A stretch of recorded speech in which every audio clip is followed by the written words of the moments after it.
And hello everybody, glad you could make it. I am your host for this morning, noon, night, wherever it may be, wherever you are in the world. I am Commander Yannick. Some of you may know me, some of you may not, but whatever the truth is, we're in for some fun today.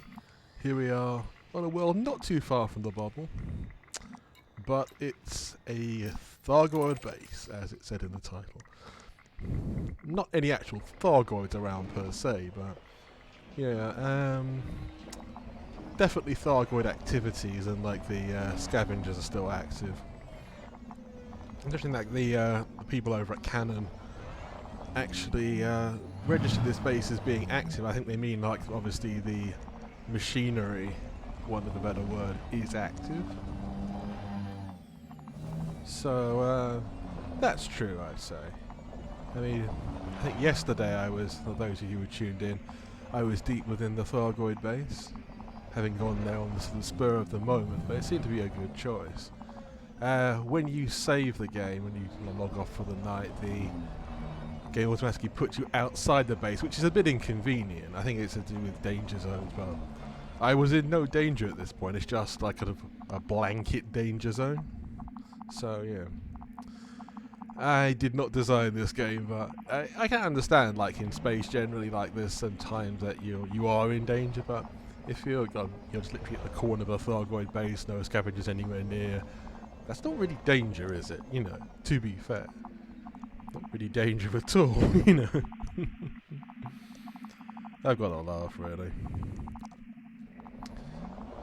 but here we are in the mysterious, very alien Thargoid bases. I don't think these ever really lose their appeal to me, and probably to most other players, because of the fact that how different they are. We said there's always that interesting Guardian Thargoid comparison. Is the fact that the Guardians are allegedly humanoid in some way, shape or form, and their technology seems to be not the same as ours, but more similar to ours than the Thargoids. As in, it seems to be like, you know, what you'd expect from a civilization not radically different from our own in many ways. But you look at the Thargoid sort of structures and ships, etc., and they are very different. I mean, truly alien with a capital A. But yeah, it's a beautiful job on all of this, I will say. And because of obviously the Odyssey Alpha release, one of those times that Frontier's going to be in for a lot of praise and a lot of criticism depending on who you are, what you've been seeing, what you've been doing. But this is definitely one of those things that Frontier has always deserved praise for, the design and the detail of the Thargoid bases. I mean, the artist who did this work is extremely good. I do like it a great deal. It's good to sort of inspect all these things up close. Because sometimes you sort of, when you're going by at a speed, you miss these details.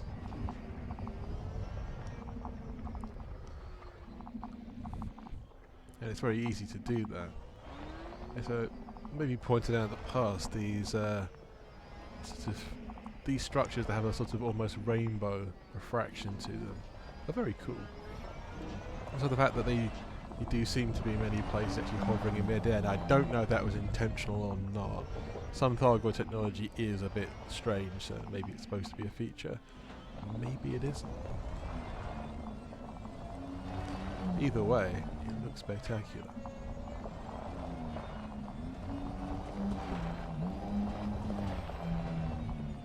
It's a beautiful place, this. In some ways slightly edgy and unnerving in certain aspects, but in many ways it is a beautiful location. Some structure I think looks slightly odd. Like that one ahead does have a certain, I don't know, unsettling is not the right word, but it's a very different quality to it. Certainly edgy is definitely the right word.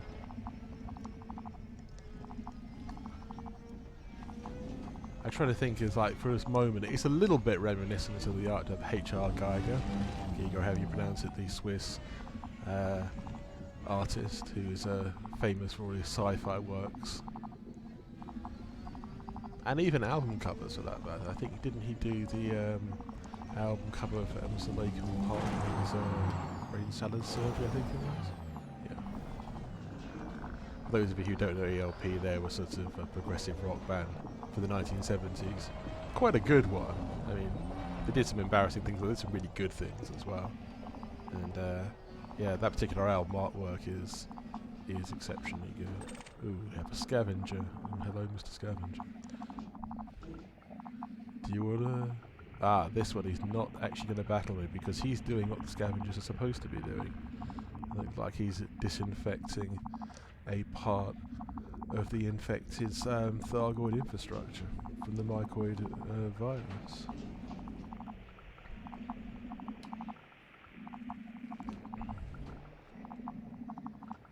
I don't know if he spotted me. I don't think so. It's not turned red, so they've not noticed me so far.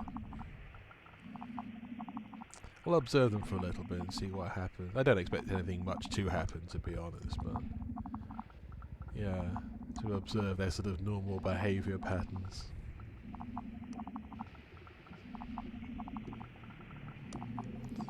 I'll get a little bit closer for that. Actually, maybe I'll go to the external camera to observe them a bit better.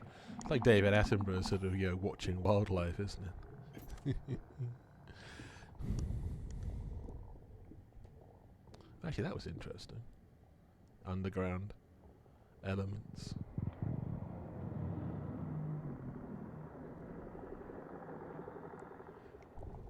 And here we watch the Thargoids, the scavengers of the Thargoid race, in their natural habitat. See this one here disinfecting some Thargoid technology.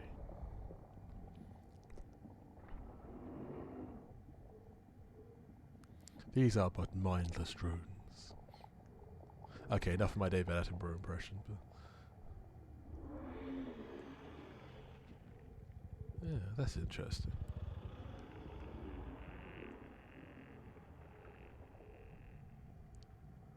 I didn't foresee it would come out that way, but it did.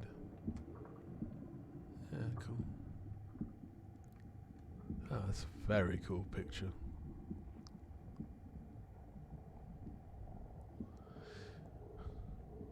Maybe sort of more material for Lana Del Rey's next album. Nebula over the Thargoid base.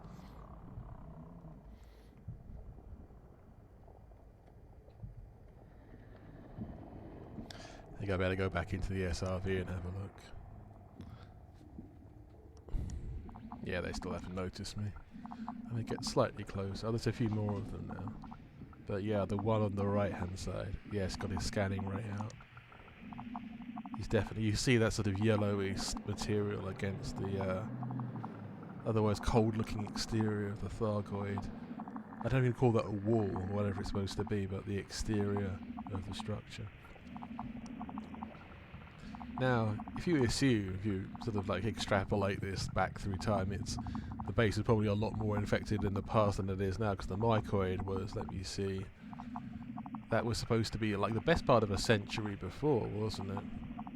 Because, if memory serves, let me see, Frontier First Encounters, i.e. Elite 3, was set in the 3220s, 3230s, that kind of era. So that's when the mycoid was actually unleashed. Actually, no, it's before that the mycoid was unleashed on the Thargoids, wasn't it? It was just that period at Elite 3 FFE that they were actually discovering what had happened. It happened actually before, didn't it? That was it. It actually happened before Frontier Elite 2. I get the chronology right in my head without looking it up.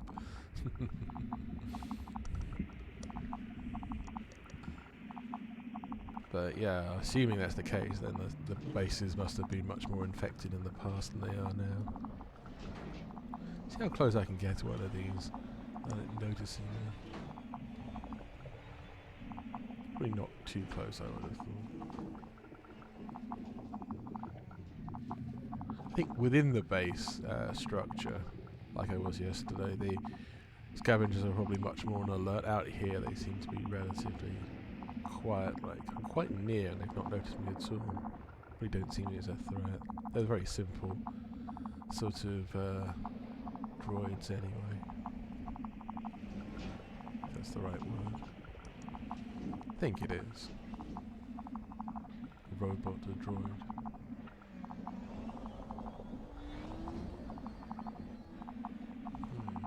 Intriguing. Might take a pot shot in a minute. It's always good for materials. So yeah, they're sort of going back over this crest over here.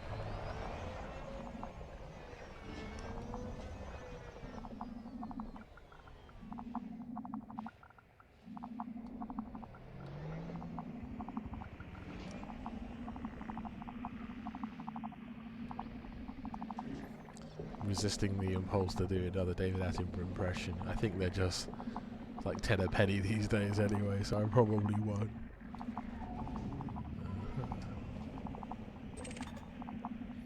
I think I'll take a pot shot at this one.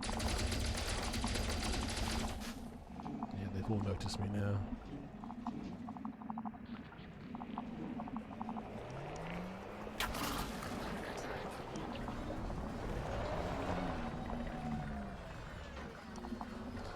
They try to go around that, so...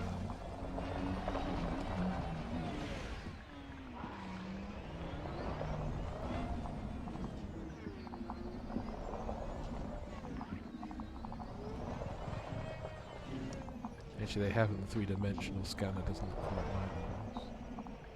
I thought they were behind me, but I don't think they are. Unless there's a tunnel that... maybe there is.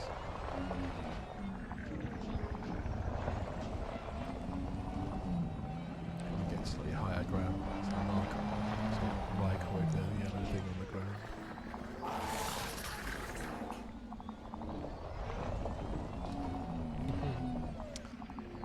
It's intriguing, isn't it? I think I'm going to move elsewhere.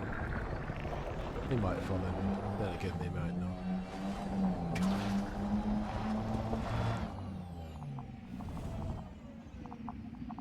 I'm probably going to more towards the centre of the base in the near future. Yeah, see now they've left me alone. Their programming is probably quite simple. I think this is the outside wall of the base. Yeah. It's probably easier to shoot them as they come up. Just do their work.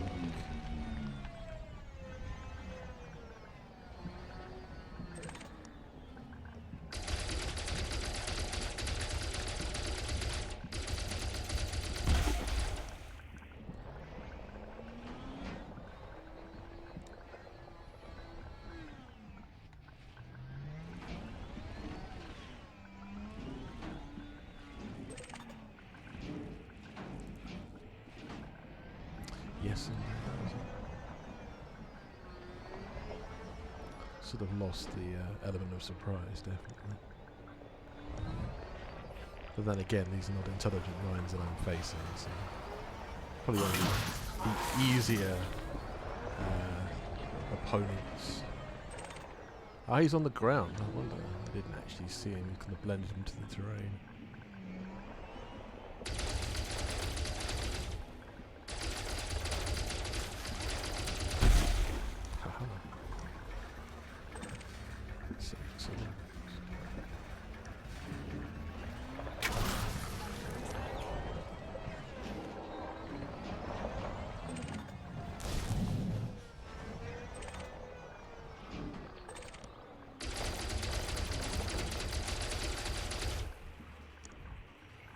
Okay, when he pops up, I will have another go. Super.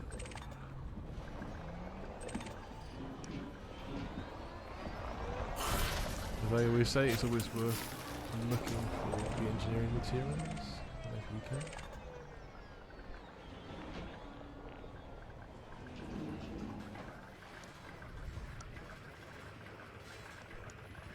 To resist the impulse to do an Eric Cartman impression in it as well.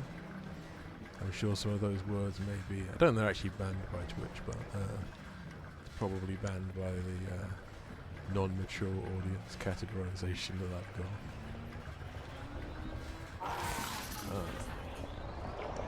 He's hidden down there. Okay, fair play.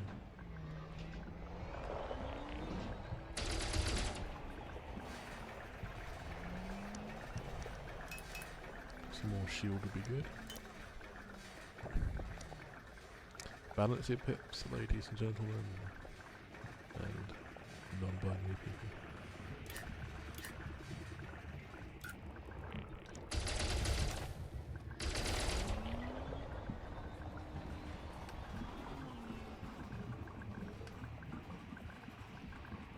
Come on.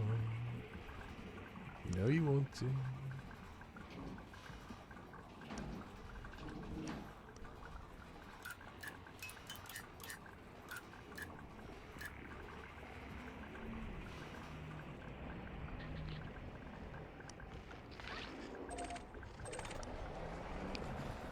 I don't want to play a waiting game just for one single scavenger. Come on.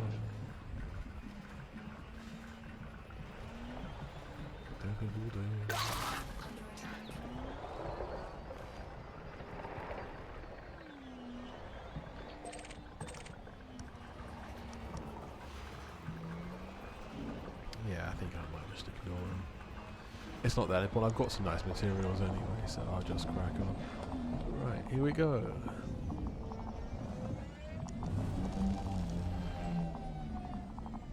With Twilight, I could have switched the night vision. Actually, I will just briefly to see what the contrast is like. Yeah, it's not a huge amount extra I can find from there. Nice though. Okay. Let's continue. Yeah, I'll leave the scavenger behind. He's still angry by the looks of it. He's still red. Okay. It's always an art to navigate these sorts of things. I mean, obviously anyone who's done mountain climbing in Elite, it's pretty similar.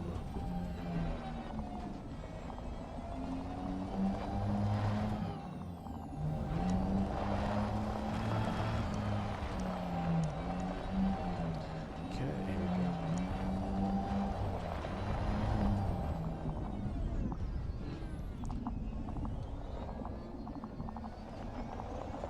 It's always good for navigational purposes to sort of switch on a reference if you've got one, like the unknown structure here as my point of reference to where's the rough middle of the base.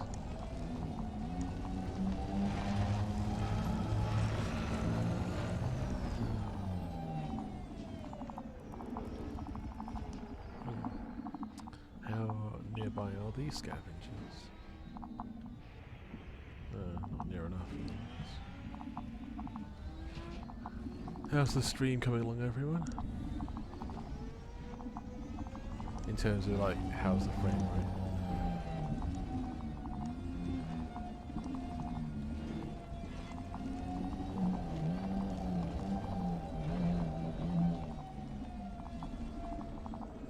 The central common is quite interesting, isn't it? It's like a Thargoid ship comes out of that, possibly. That's the central chamber as well, I think, isn't it, with the galactic map.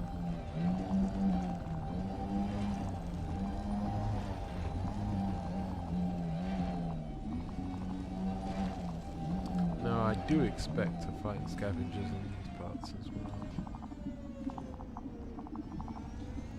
Let's go this way around.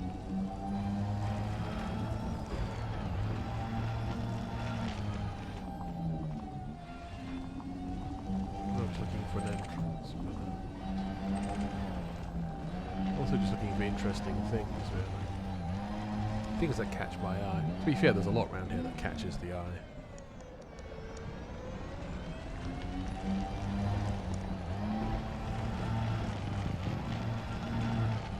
Yeah, I like these sort of, I don't know what you want to call these sort of just refer to the structures, I suppose, but whatever they might be. Do intrigue me. Okay, this is one of the entrances over here on the right. I may go in shortly. So else there is around here. Now this is interesting.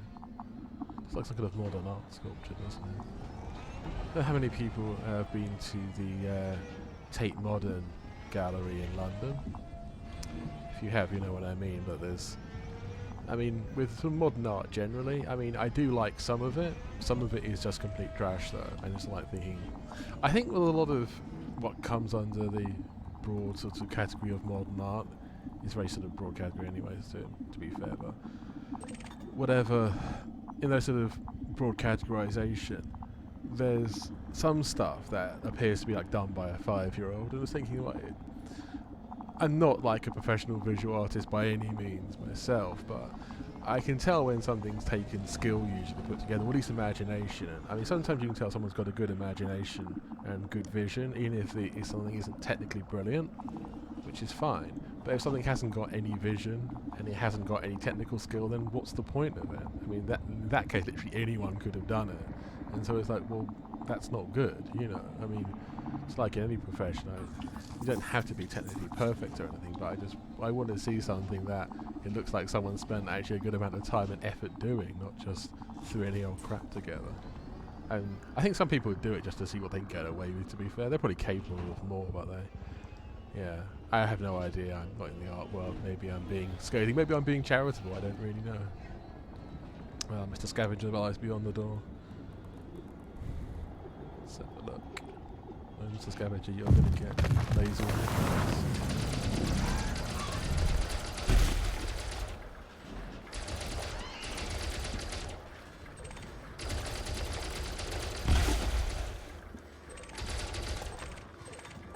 Come on.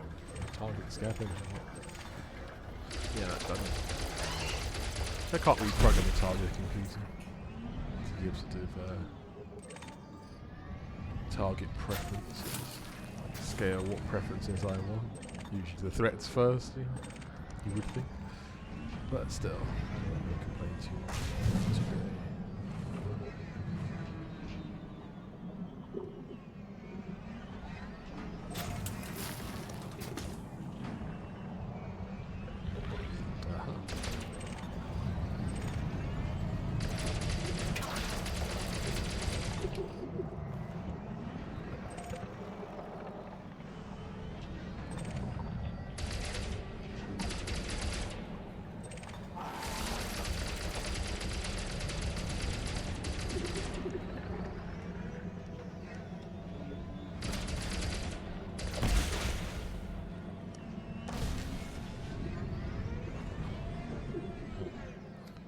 Are strange.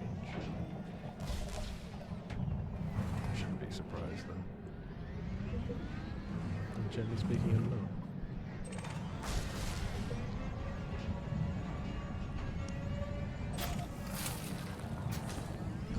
Just collect those energy cells or any other wonderful little bits of technology that can be used for your engineering projects in the future.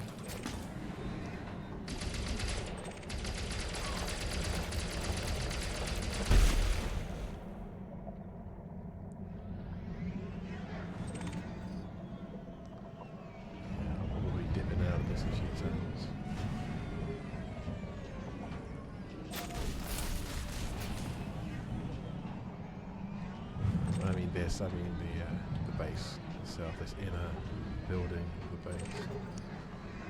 Whatever it may be called.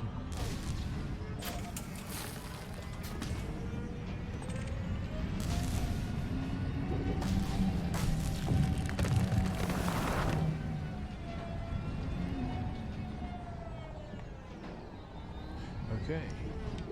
So. And welcome to anyone who's just joined us. I'm Commander Yannick, and you're all very welcome in this stream. Whether you've only just started playing Elite, or you've been playing Elite, since the very alpha that came out. What was it? 2013, whenever. I only bought the game in 2014, at about the time of launch. So been around for a little while. But everyone is very much welcome to this wonderful and somewhat complex game.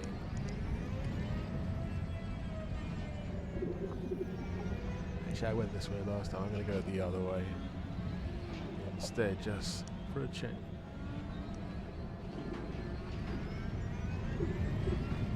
Let's see what goes on.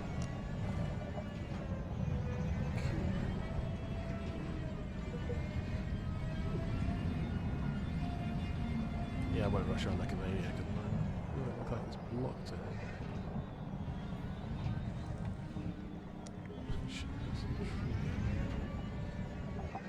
Yeah, genuinely. It's not a portal on it. Okay. What lies beyond?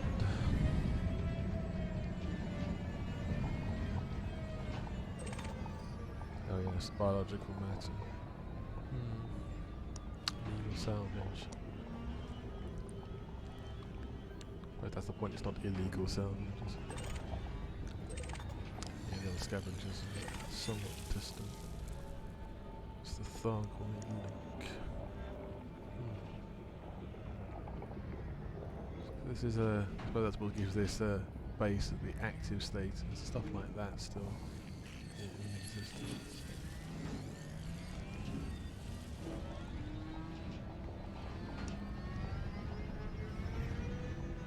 It's an interesting chamber, that. We'll give it that.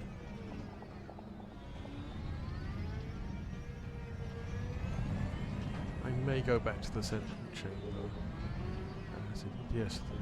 Yeah, interesting. What are these things? They do, obviously, they do looks like eggs from Alien. Eggs of what though?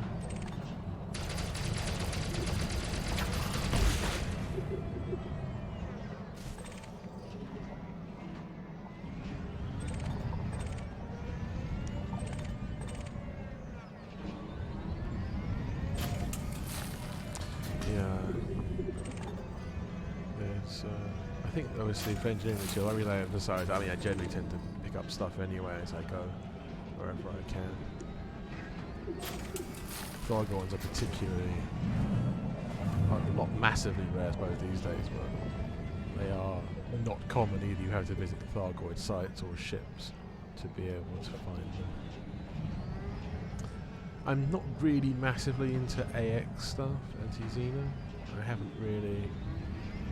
I've done some, but it's not extensive. I'm not really an expert in that field.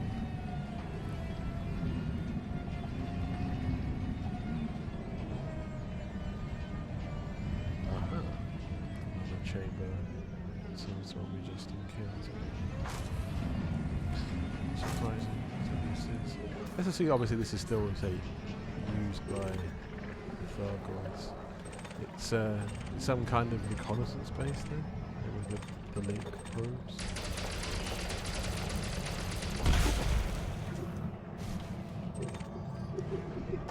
Very possibly. Obviously one can speculate on its purpose really.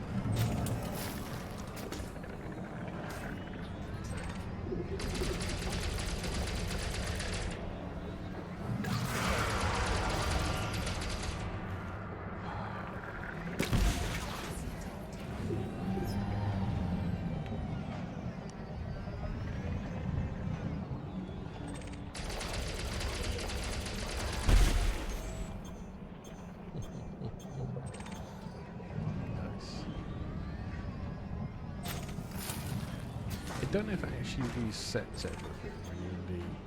I need to rebuild the shield quickly anyway.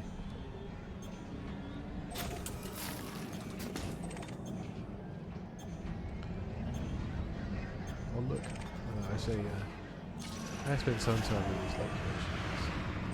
Kissing myself and expert upon the Thargoids. The thing is, well, obviously with Elite generally, because it's obviously a very time-consuming game, most people can really only ever expect to be an expert, or at least knowledgeable in one area. People tend to obviously train on combat or exploration or whatever it may be.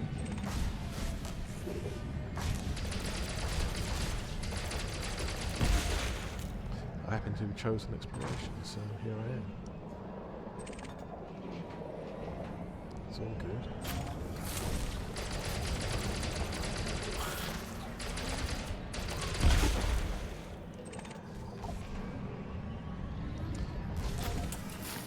Collecting salvage. Because it's all technically salvage, isn't it?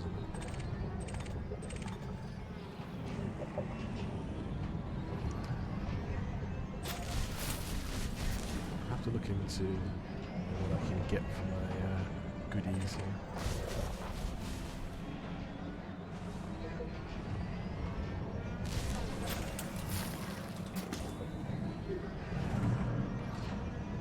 Yeah, the noises in this place are very interesting as well. So you sort of like just coming back to the thought that how organic the whole Thargoid of technology seems.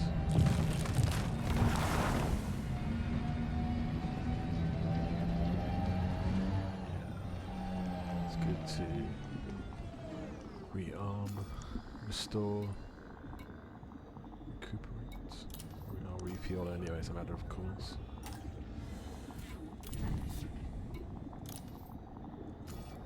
Use a basic repair because and I'll restock my ammo while I'm at it. It's doing pretty simple materials to do these.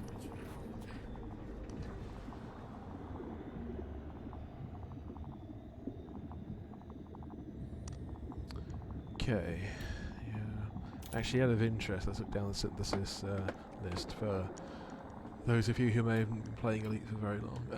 For SRVs particularly, there's only these 3 options available for refuel, repair, and to restock your ammunition. See, when you're actually in your ship, there are various useful things like FSD injection. I think I'll back off a little bit here. I thought I was being attacked for a second, but it's just the interference of Thargoid technology on my vehicle. Anyway, yeah, FSD injection for basically boosting your FSD's range for one single jump. It can be very useful. All these require a certain amount of materials. When you sort of click on them, you can see how much it is. Like normally, the basic one require those materials: carbon, vanadium, germanium. The standard, you add a couple extra materials to it. That gives you obviously an idea of how much each jump will cost and what materials you have on board your ship. Yeah, as you see, like the bonus 100, but basically the premium jump injection will double your range for a single jump. Obviously you can get more than that via neutron boosting, going to a neutron star and using that to boost your FSD. But yeah, it's still good though, it's still useful when you want to boost and there are no neutron stars about.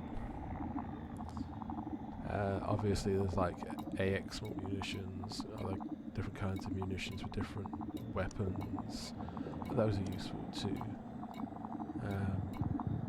Yeah, mostly for different. And there's limpet. Limpet particularly, if you're an explorer, is very useful because if you're a fuel rat or a wholesale kind of type services for refuel and repair, you obviously you're going to want to take the minimum amount of limpets you can and to synthesize more when you're out in the black, because that reduces the amount of mass you have to take and you can have bigger jumps. But yeah, a lot of weaponry. On the AFM refill, the auto repair system, the AFMU, that once that gets depleted from repairing your modules, you can refill it by this tab.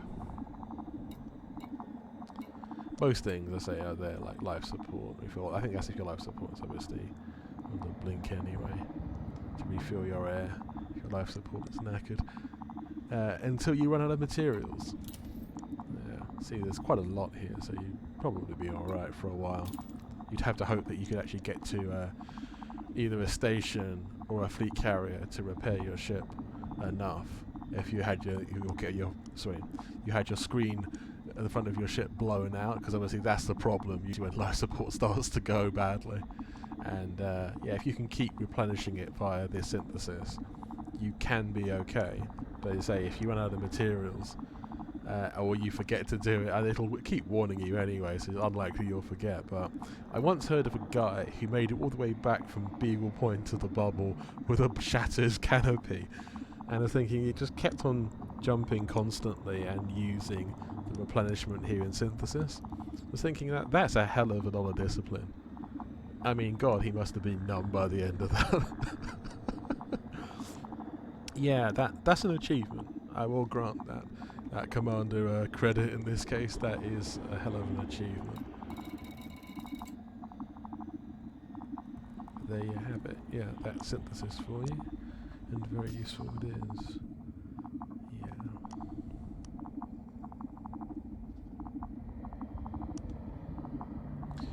I'll probably go back in a moment. Now that I've done sort of repair and replenishment. Yeah, I think it may also be a good idea.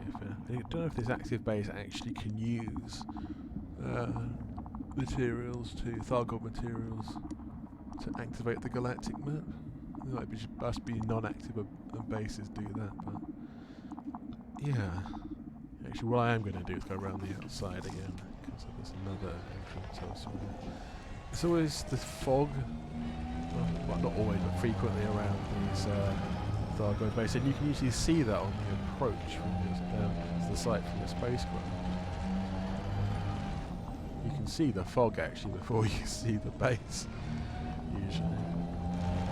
Or so the fog is slightly illuminated by the base.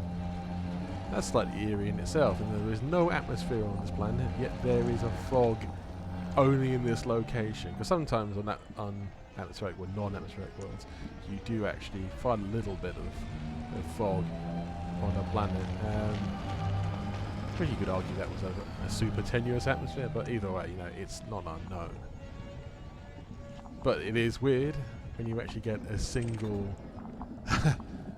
location a few kilometers across on a world, and there's no fog anywhere else, just in this one place. It's a bit spooky, just a little bit. And there's a scavenger out in the open here. There's an alert. He may have spotted me already. I think he's heading this way. Okay.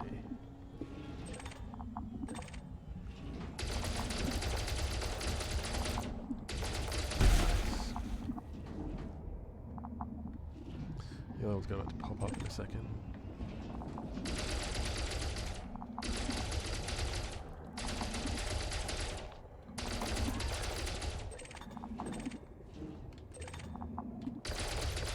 Okay, good. I don't really mind which one in sequence. It's all good to me. Is there any more? Doesn't seem so. Grab them too before they run away. Rolling down the hill. It's a nice analogy.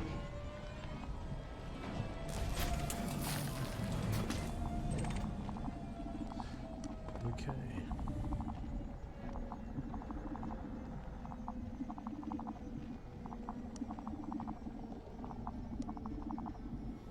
Those organic structures, like the one I've just targeted, aren't that useful. They look interesting, but as you try and blow them up, they tend to only give, you know, a fairly sort of basic amount of materials, and there are things like carbon and sulfur that are similar.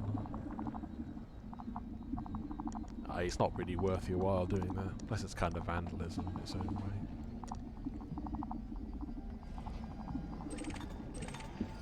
Okay. Rolled a long way that way. Yeah, these organic structures seem to be sort of scattered throughout the perimeter of the central structure. Yeah, this is the other entrance, I think.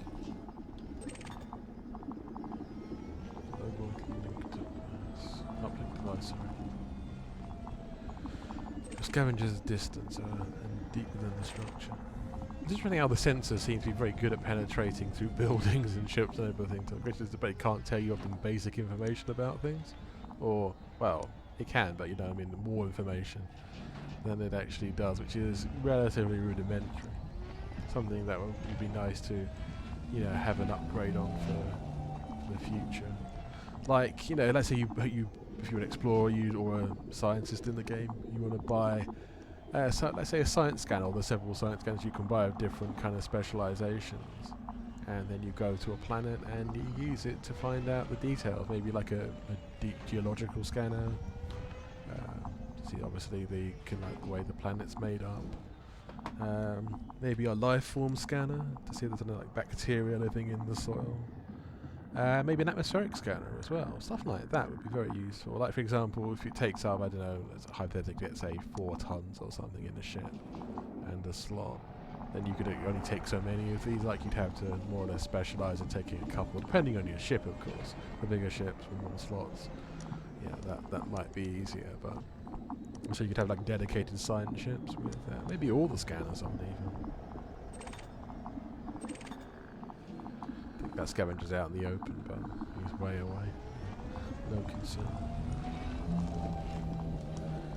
No worries at all.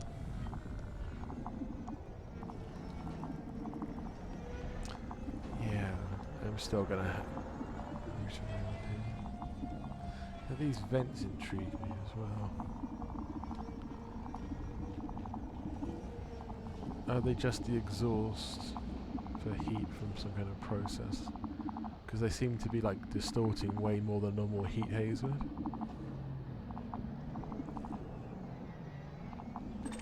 Aha, scavenger.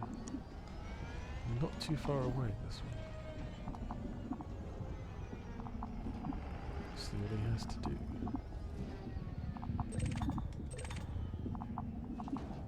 Okay, they seem to be hovering around. What they're waiting for.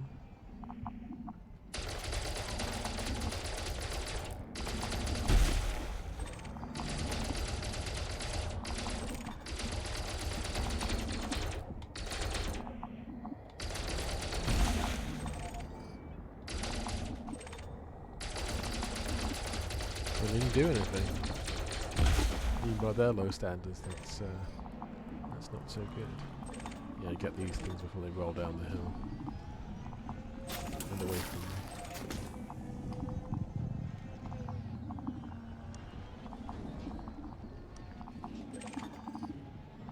Cool.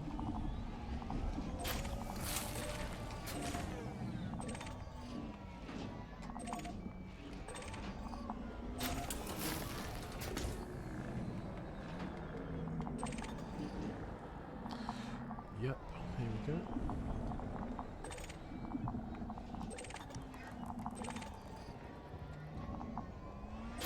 Getting quite a few of these now. That's nice. It's just organic structures over here. Nothing particularly unusual or special about any of them. Yeah, that's inside the base, so I'm not so worried. Inside the building, I should say. This is all the base. The same base.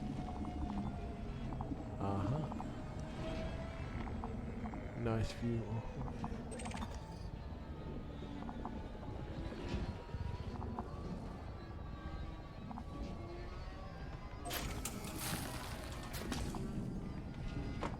I'll have a quick look around here.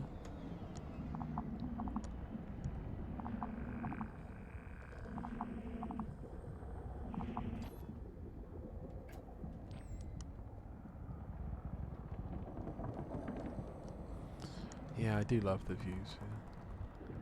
Beautiful place for sure. Anyone's alive out there? Come and say hi. Lurking is fine. Chatting is also cool.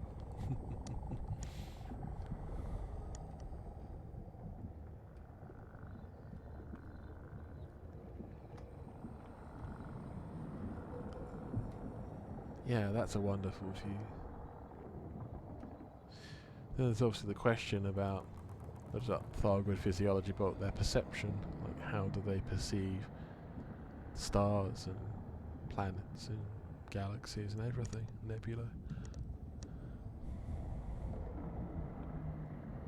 Like this, some Thargoid markings that do look very much like Barnard's Loop, indicating that they can at least perceive these stellar objects in a similar way that we would. It's an amazing coincidence it was not supposed to be Barnard's Loop because it looks exactly like it. Obviously, it doesn't guarantee that it is exactly the same thing, but yeah, it's an interesting piece of storytelling anyway. Visual storytelling.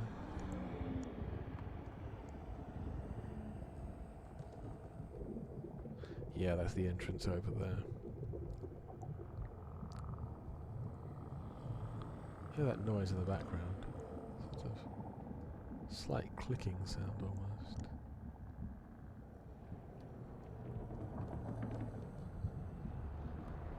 If you just stay still for a while, listen to the sort of ambient noises of this place.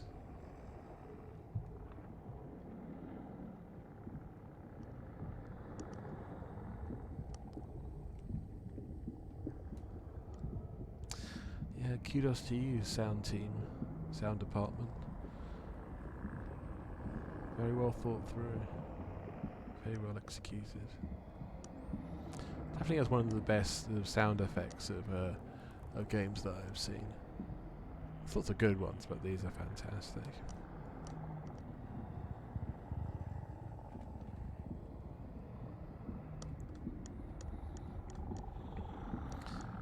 Yeah. The way that this sort of glow changes slightly from time to time as well. Here's my SRV doing its thing. You also wonder how Thargoid perception works towards the human race, how they perceive us. These are all valid questions. In an earlier iteration of Elite, FFE, Frontier First Encounters, Elite 3, it was part of the lore in that was that there was a universal translator. It's not really universal, I suppose, but more like it's a human Thargoid translator. That had actually been made by INRA back in the war. But that there had been communication between the two species. But obviously ultimately things had still gone bad anyway. In this iteration of the game, that's not necessarily there, or if it does exist, it's not really being sort of confirmed by any kind of canonical source. Especially not the in-game ones. Yes, it's a lovely place. I will continue to roam around the grounds. This place certainly beats some places the National Trust has in Britain, I can tell you that much. I'm not knocking the National Trust, I do genuinely like some of their stuff, especially the castles. Some of the stately homes are not bad, but some of them are actually quite dull as well. It really depends on what you're talking about. I do like history, but some bits of history are dull, you know, it's just inevitable, nothing is perfect.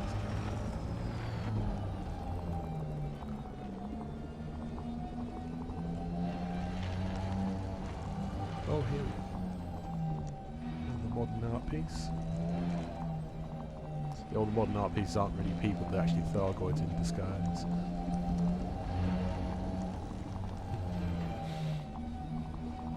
And one of these vents down here. Yeah. Intriguing place.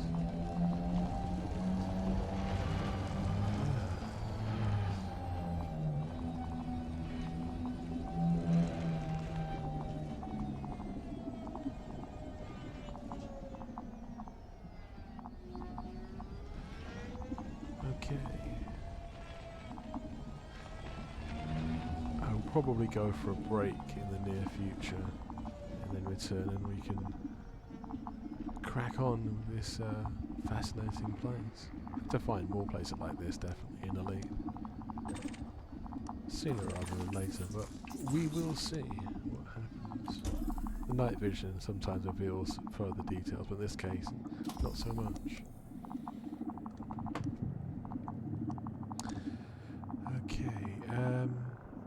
I think I'm going to break for about 5 or so minutes. I will see you all shortly.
Okay, and welcome back.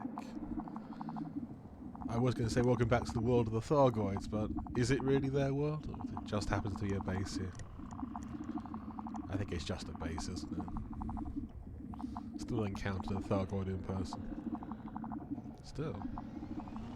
Let's go further inside.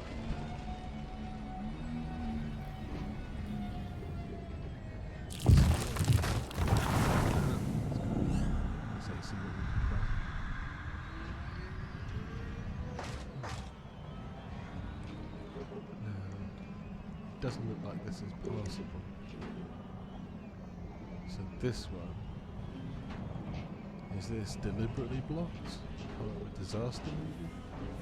Attacked by, human forces potentially. Yeah, interesting. I didn't actually anticipate that one.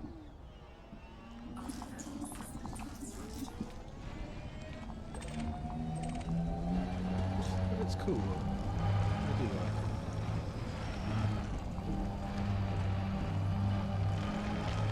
Variation to it.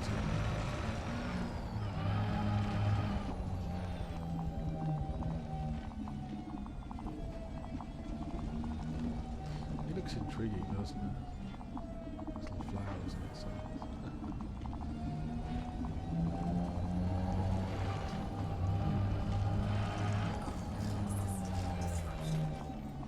See these scars? I wonder if they were bits that were eaten away by the microwave. Obviously it's all sort of speculation. Aha, I think I've circulated the base once already. See my own tracks over to that side. So yes. This is the first entrance that I came to. Could well be.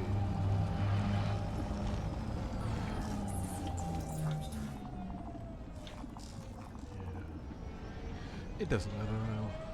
Still have a crack.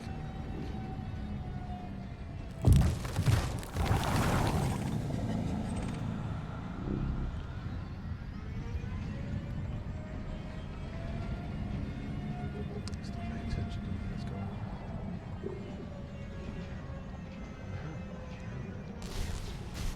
Oh, hello there.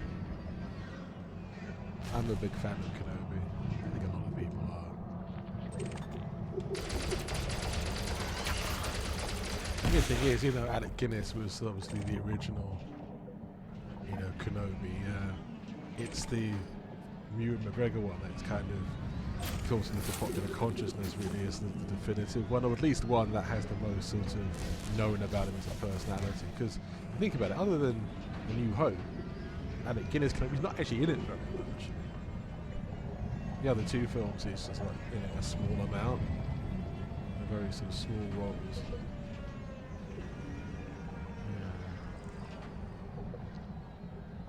I think it's probably best to go to the central chamber rather than going through these sorts of, what are you going to call them? Sepsis pits or something?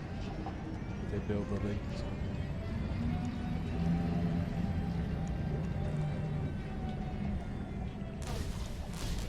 It's like in those of you who know Star Wars Clone Wars, it's a great series. More the sort of later one rather than the earlier animated series, like the computer animated CG animated. Obviously there's like 7 seasons worth of material and it's really cool. Just thinking of General Grievous and his grievances. Just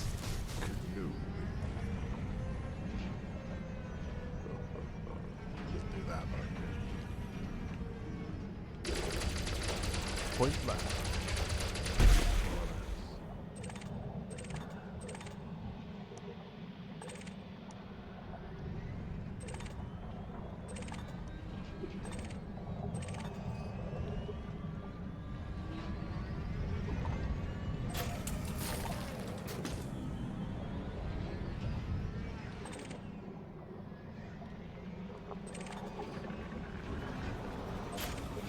General Grievous is, in some ways, quite an amusing bad guy. Unintentionally amusing is probably the best way of putting it.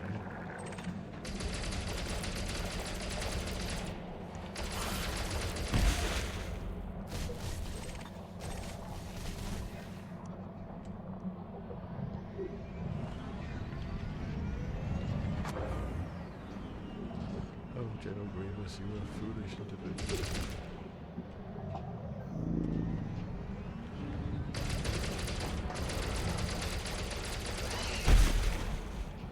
Doesn't squeal there, man. Only seems to be at close quarters, though.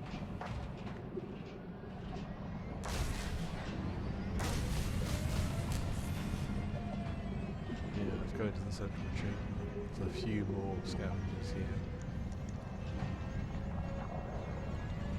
So this is a very detailed and complex place compared to the other places we've seen to date. It's very watery for some reason. I assume that's water. It's a very boggy kind of uplook. Interesting. All good. I don't necessarily want to pick them up at the moment. They might do so at a later date. For now, we're just taking the place in. I don't see any scavengers in the chamber.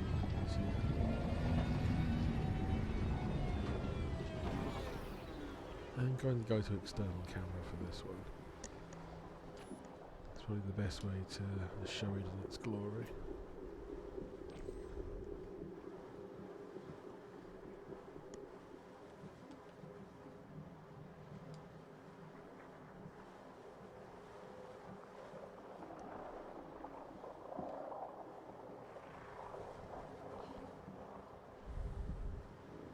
Again, I guess as good as mine what these are supposed to be. They say in other locations there's definitely a galaxy map being generated. Are these supposed to be smaller maps or just the system being on standby?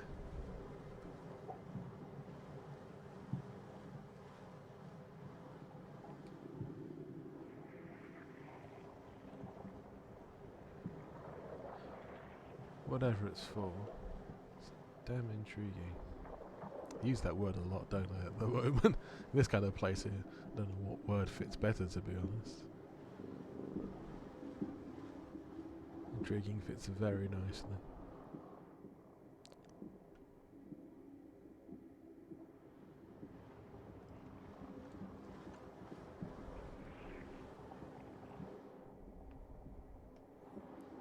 Running to the limits of the scanner against the sides of the cavern. So that's what I can call it. The room.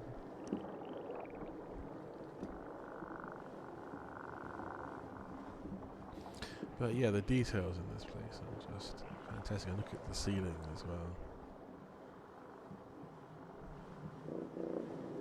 What are those clusters? Because some of them are moving. Are they eggs as well? Something else?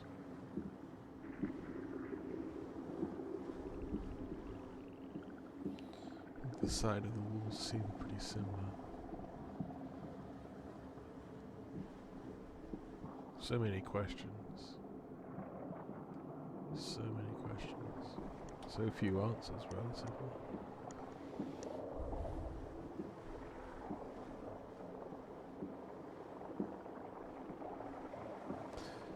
Yeah, I mean, this is a very high level of design.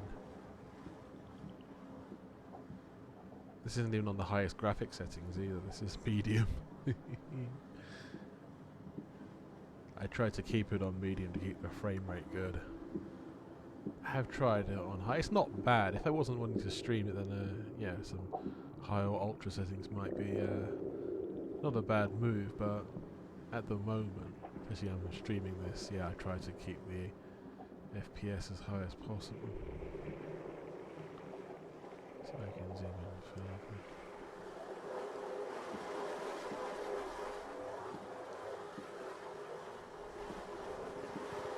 What are these things?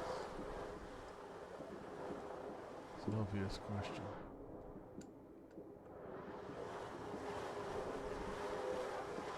Don't know what the answer is.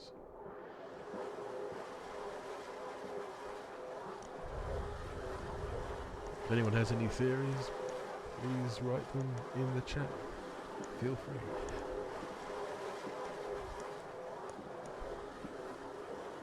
Ooh, I like that. Nice effects.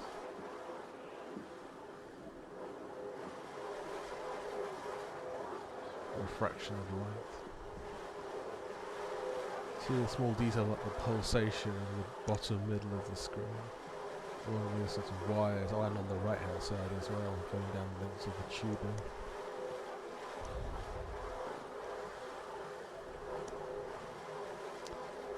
Cool. Very cool.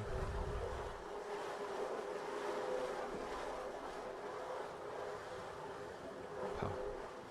Okay, this is up very close now, so it's beginning to break up a little bit. But not much.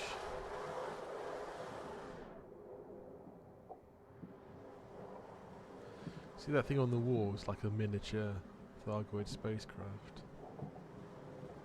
The one with the yellow centre to it. Obviously the base here is sort of similar, kind of spiral in its own way. Is that just a design motif or a natural tendency of the species?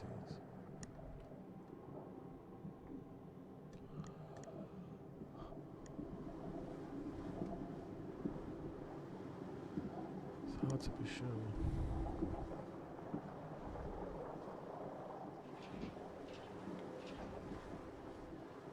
A little trundle around. Huh, yeah, it's brilliant.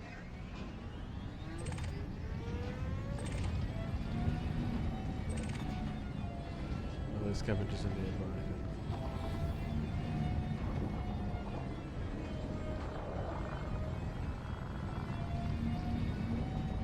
Yeah, all these leading away from the central chamber. I think I've been down most of these before already.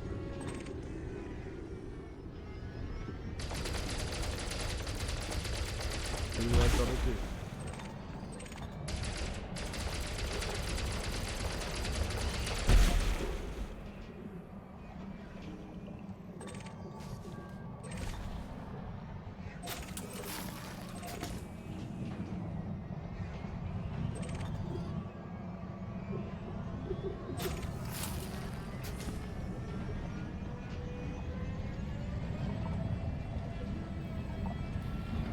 Yeah, the more I think about it, the more HR Geiger-ish this actually is, isn't it? Obviously, he didn't do this, but it very much shows his influence.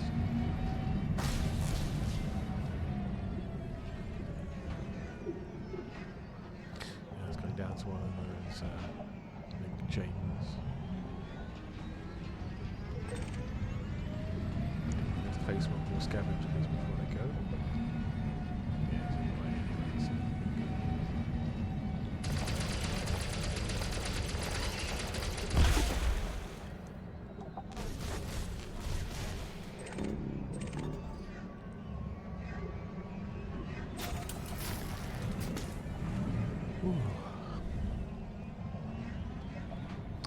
Back to this surface again, isn't it? I say the surface, and we descend very slightly coming down into this place.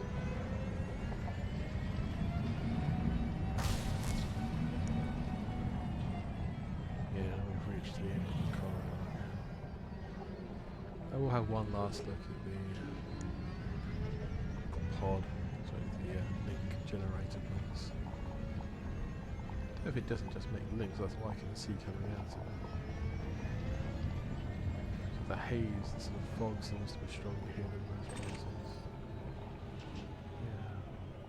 Yeah.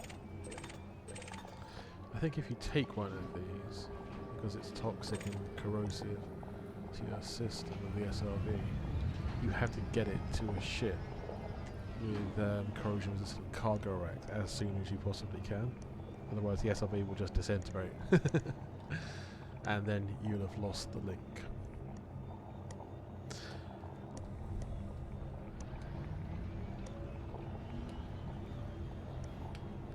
Actually, I will do the same in this chamber as well. External camera, I mean. This goes up somewhat higher than I anticipated.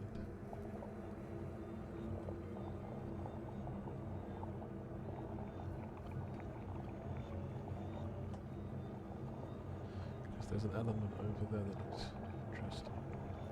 Yeah, there's that sort of tendril at the centre of the image, look like a sort of a pipe, or maybe even a sort of an arm like an octopus would have. And there's like lines, lots of lips and teeth in the middle. If you, it's a weird long teeth. Yeah, it's a certain weird style to it.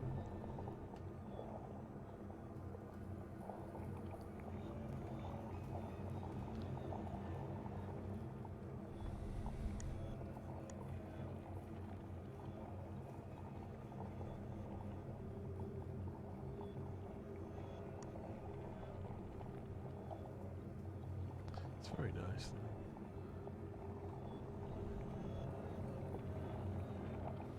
This base is still active.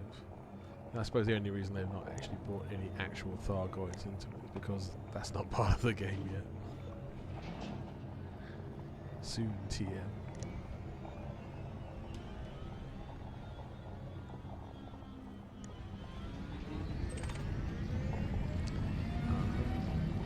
What awaits me here?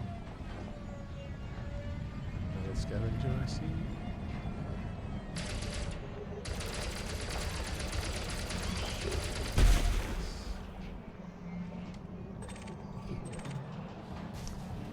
All the fun.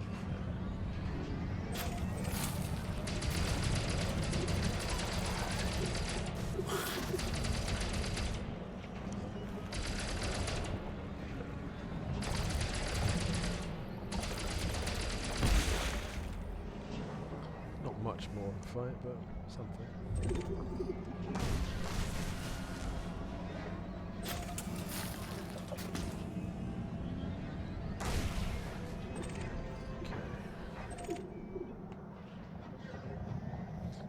Last bits of technology before then.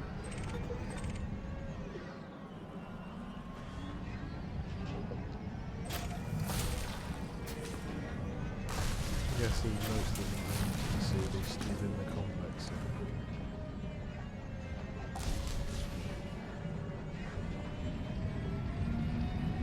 I will probably have a roam around the rest of the base for about one before I head back to the ship. I'm pretty sure I can't actually get the ship to be recorded into the base. I think I have to get outside of the ship. Now there's a higher point over there which I intend to get to the top of. That's one of the things I intended to do now so we can get the timers in.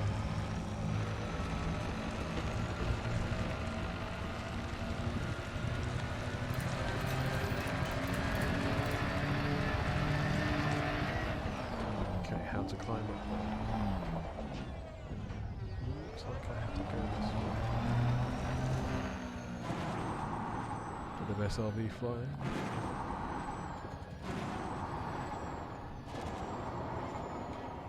And land.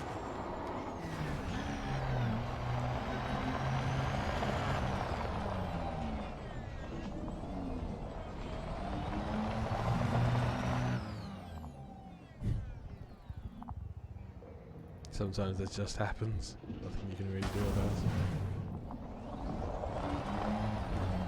Okay, let's go on the way as well.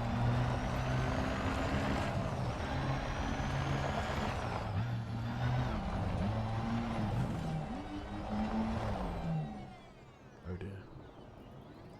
I may have gone too far.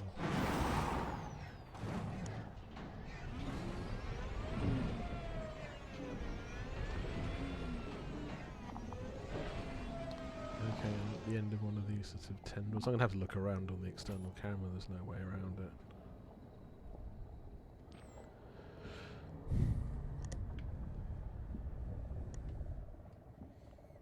Yeah, I want to get to this structure in the middle. Not too far away, I'll just have to cross from where I am onto this sort of ledge. I don't know how quite that's going to work.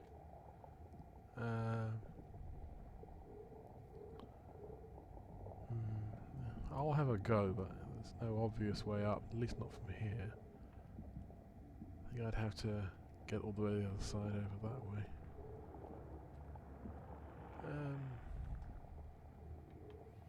Yeah, I'll do that. Back up very slightly.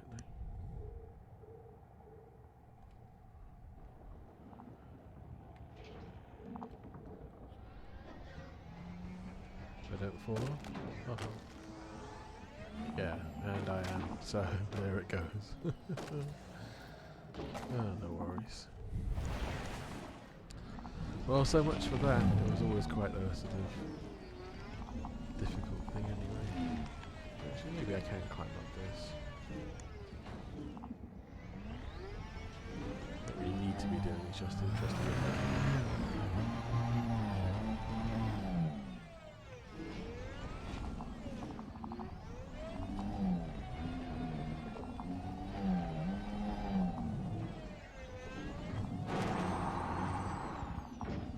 Didn't grip.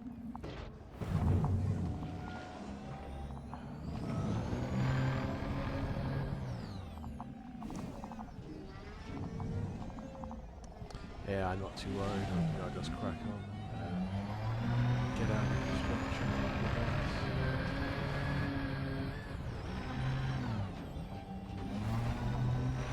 That seems the best idea.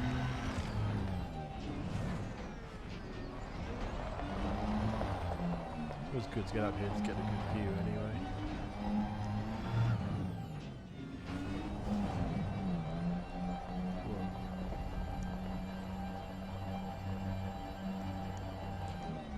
The game had crashed for a second. It hadn't.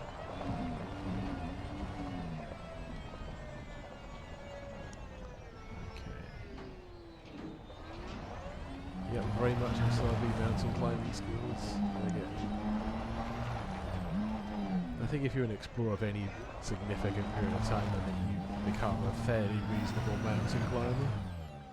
Because you have to, you know, just to get anywhere. You want to meet up with anyone else, then, you know, people end frequently climbing mountains. Just because it's interesting. Yeah, I think I'm heading in the right direction. It's a big place anyway, this base, so...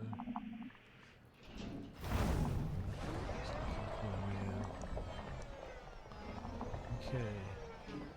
I think out is... yeah, the opposite way, so...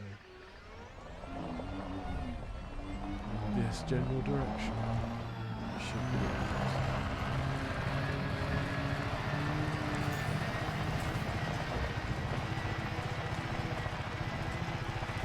I think I may have left the structure.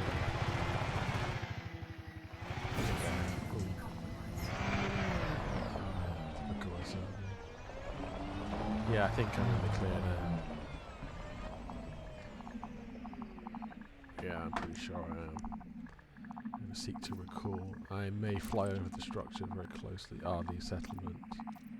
600. Hey, okay.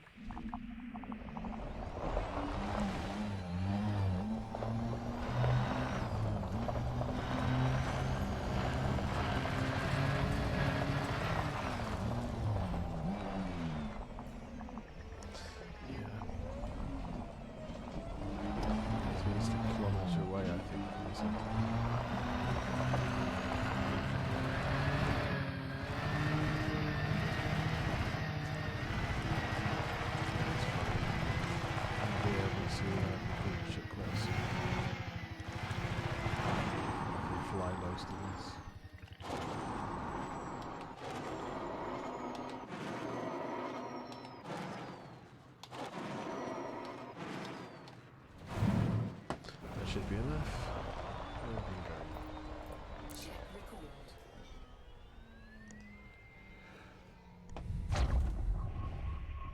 Ah, familiar sound of the ship recall and it appearing on time.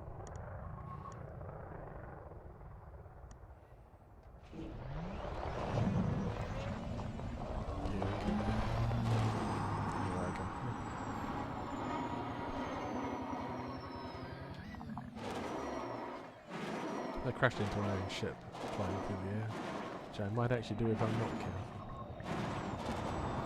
Didn't do that.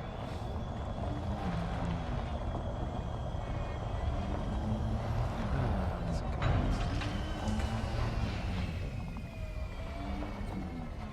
Paint job hasn't even worn away at all. Different schemes seem to have different rates of degradation, paint jobs as well, so it's not always obvious.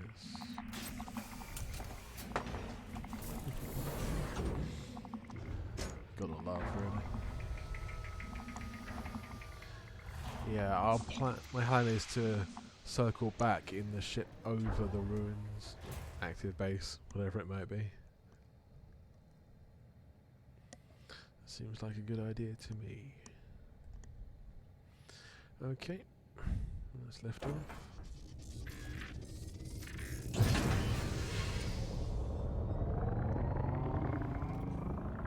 Let's turn the main lights on. Actually, this might be a good time to be using night vision to guide myself to some of the more appropriate places in the base. Now I'll slow down a bit. A general idea of sort of various claw-like protrusions from the base. Yeah. Now from above, these look particularly interesting.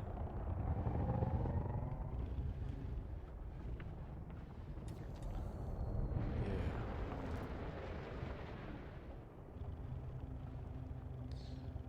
Very interesting. Very cool. I was originally trying to get up here somewhere, but it didn't really work out. It is probably possible, but I think you have to position yourself in exactly the right place and jump at exactly the right moment with the exact right amount of thrust. Not impossible by any means. I just didn't want to spend the time to do that. Because I had better things to do, like this.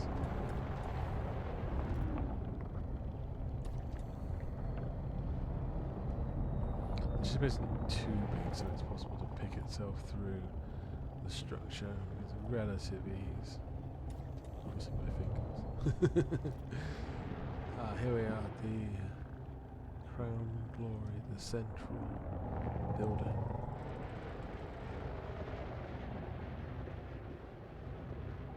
It's always thinking in this space, it always seems so much. Distances seem kind of so pettily small. I mean, this is not a massive distance around this building, but it's big enough. It takes a little while to get around the outside.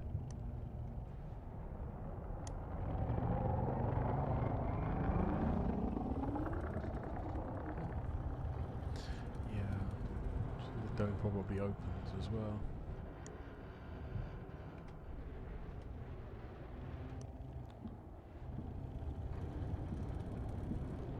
Intriguing.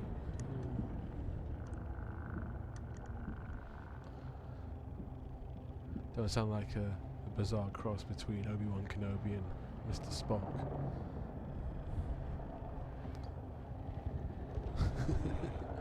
It's not quite me.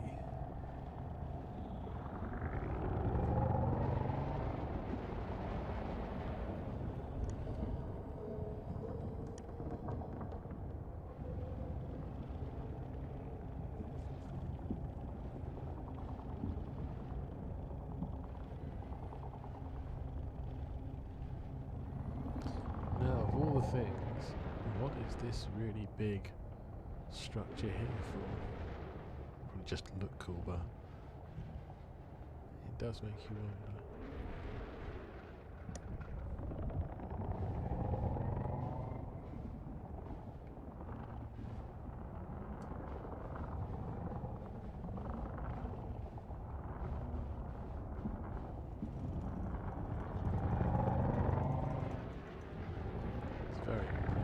How long the person who designed this actually took to put it all together. It couldn't have been work of 5 minutes, I'm sure of that. Go back to normal light.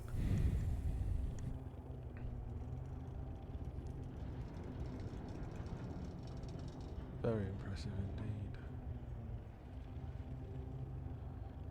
Yeah, there are some human facilities nearby, but they sort of aren't as interesting as this. Okay, cool. So after about approximately 2 hours of skirting around Thargoid bases and a good couple of hours doing it yesterday, it's probably wise that I move on to something else and further enjoyment of other aspects of this expansive and wonderful game we call Elite. And if you just joined me, leaving the Thargoid base, been there for some time, scouting around it, finding materials, shooting scavengers, just generally having a good time and investigating technology, trying to ascertain what we can from the ruins of their culture, their psychology. The Thargoids, not the scavengers. So, looking at the grand scheme of things, let's go to the system map. If there's anything else that is juicy and enjoyable in this place. Yeah, there are some fleet carriers nearby. Yeah, this world has 2 human and 1 Thargoid. The 2 human, I'm assuming, are the fleet carriers. I don't see any other bases on the world itself. So yeah. Plenty of geosites though. Iron magma, volcanism. Still, I think moving on to another system is a top idea. Now, in our present location, we're not actually that far away from where Apollo 15 expedition is going to launch there in the T-Tauri system that I have just clicked upon. I'm going to assume that's named as such because it was maybe the first star of a T-Tauri type that was discovered was that system. I'm not a pro astronomer, so I don't really know. It wouldn't surprise me somehow, though. Okay. It may be a wise move to go somewhere like Pumesh. Do some canyon running there, maybe. That sounds like a good idea. There are many things that can be done. If there's any particular requests or places you'd like me to go that are not insanely far outside the bubble, it might be a good place to visit. But yeah, alternatively, I might do some engineering in Sharon Desert. I think some Pumesh Canyon running is the best thing at the moment, though. Yeah, I think that sounds like a good plan.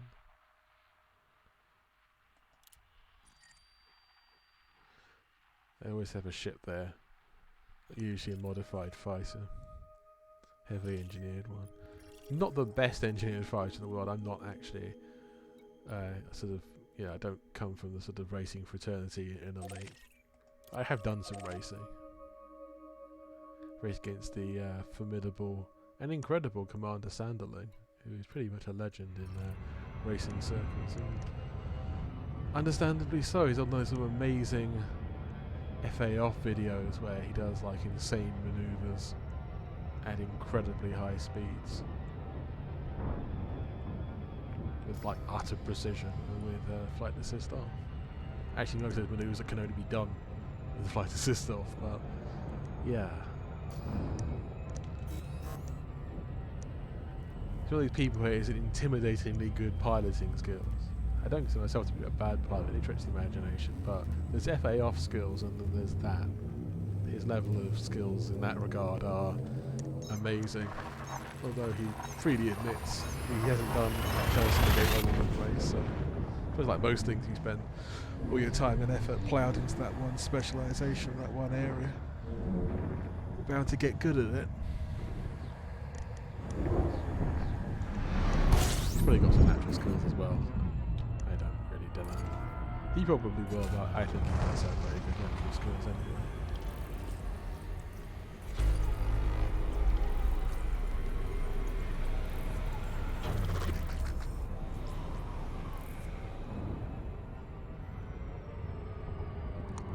Flying back through normal space after being in the SRB for some time.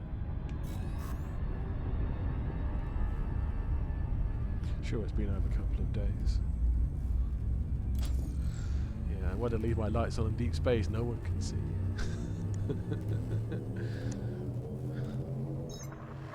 It's quite funny, really. But that's the hope, obviously, with Odyssey, that the sort of regeneration of planets will not harm the characteristics of places like Dimash or other sort of special locations. And the configuration might change a bit, but hopefully it won't change too much. System scan complete.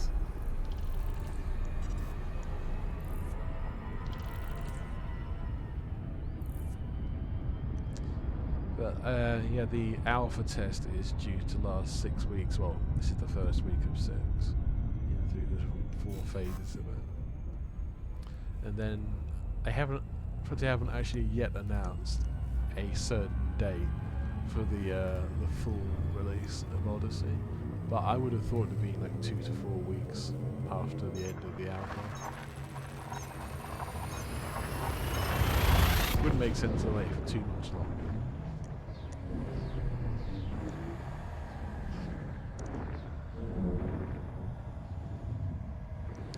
So, is the launch for Alpha to the full Odyssey going to be sometime in June, possibly? July?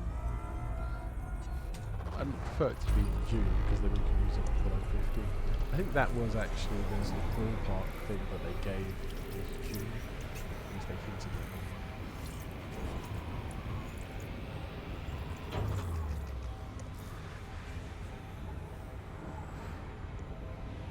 It would be nice. 100%. Like something like Apollo 15 expedition, it's kind of obvious as to why Space Legs particular is good for us. Everyone wanting to walk on the surface of a new world, a moon, a planet, so on.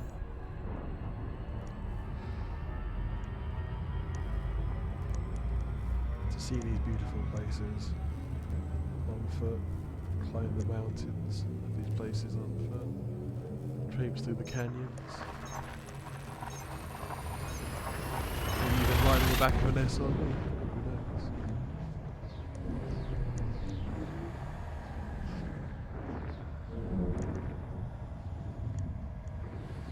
But that's always the way with any new element to Elite that has been brought into existence. The community always finds new and inventive ways to use it in ways its creators never thought about. And that's the case with most simulators and games out there. I think the Elite community are a particularly inventive bunch.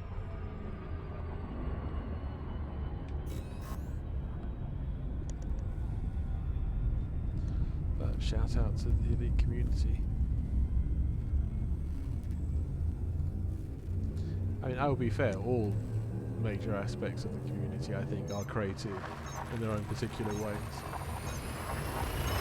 They're actually more something explored than anyone else. But I've seen the way like racers go and organise their events. It's meticulously well planned. Obviously there's an element of chaos in them as well, but they can't be helped. But yeah, they're extremely good. And there's the PvP League people. I don't know much about the contemporaries of the PvP scene. They look like they had it together for a while.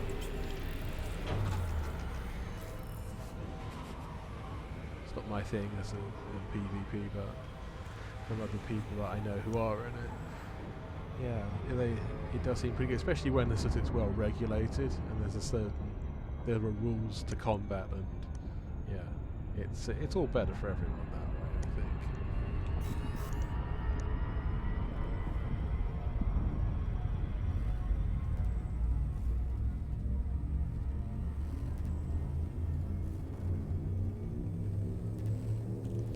I have tried PvP in a very sort of limited way, but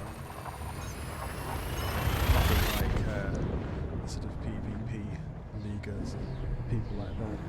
Is the PvP leagues even a thing anymore? I haven't really heard much for a while about this. Only individual sort of people battling each other.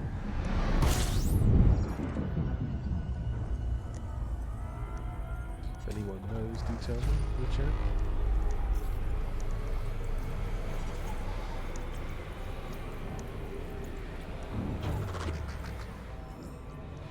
in this sort of pandemic era, I would have thought that most game events would actually kind of be more popular than previously were. That hasn't always been the case in the ones that I've seen though in this since the pandemic started. There's been more people actually playing the game, but not necessarily with other people, which is interesting. There's a certain solitude there. Maybe there's other factors as well to it. There's like people who don't have much playtime, use what little they do, and playing solo in their own way, which is perfectly understandable, perfectly fair.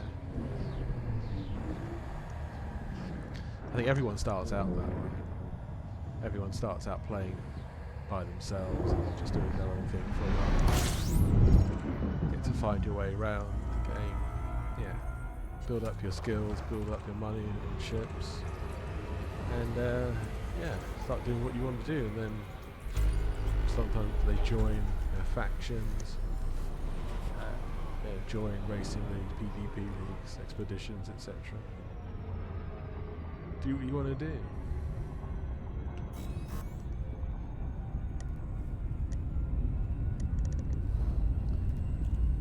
And hello to you, anyone who's joining us late. Well, it's not really such a thing as late, to be honest. As you're literally like about a minute before the end of the stream. It's all good.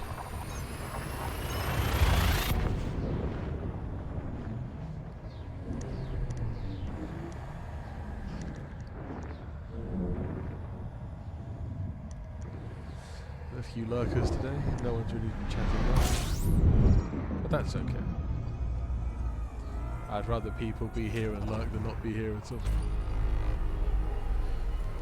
If you like what I do, please follow me. If you really like what I do, please give me a donation. All receives great gratitude on my part.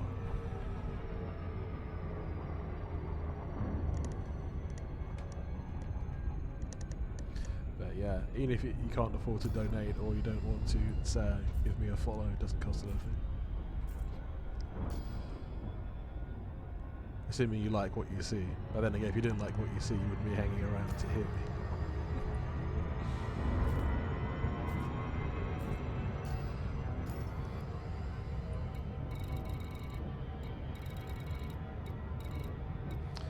Yeah, there's a lot going on in this system, surprisingly.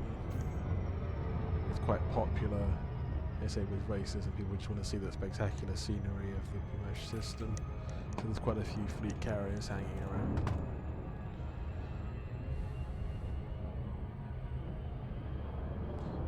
It's always the more spectacular the system, the more likely you are going to find fleet carriers.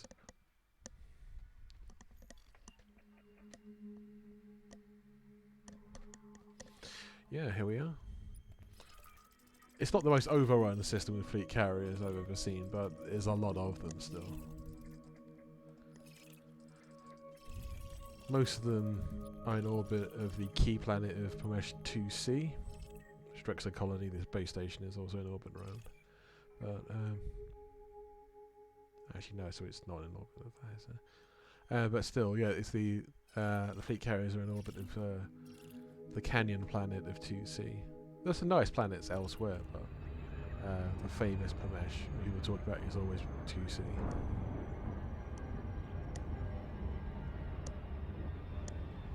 It's always one of those places that comes out in the top 10 sort of most interesting or beautiful places in a league.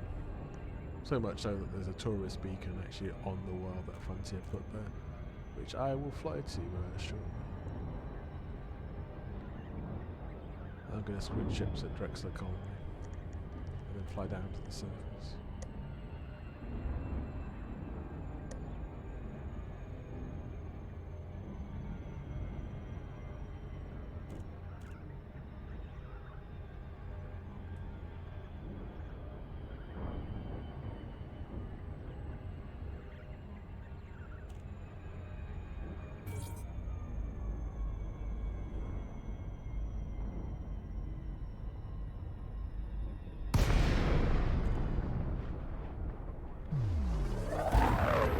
This is the new hammers of Drexler Colony. designed to smash the ships of newbies into 1,000 pieces. It doesn't really exist for that, but it's, that's always the joke people like to tell. Permission authorized. Adjust heading for approach to pad 1-1. Clear for precision approach. Use of docking computer has been sanctioned.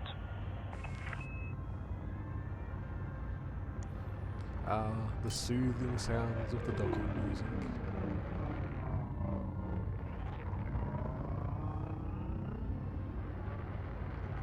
I keep it on fairly low, to be honest, the actual volume of the docking music, but it's the only music I would listen to from the in-game options.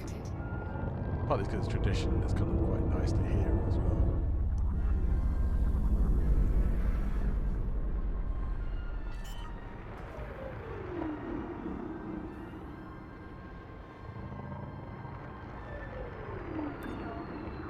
Welcome to the starport.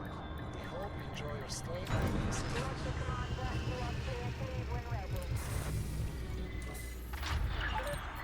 Ship But is here on we are. deck. Clear to offload.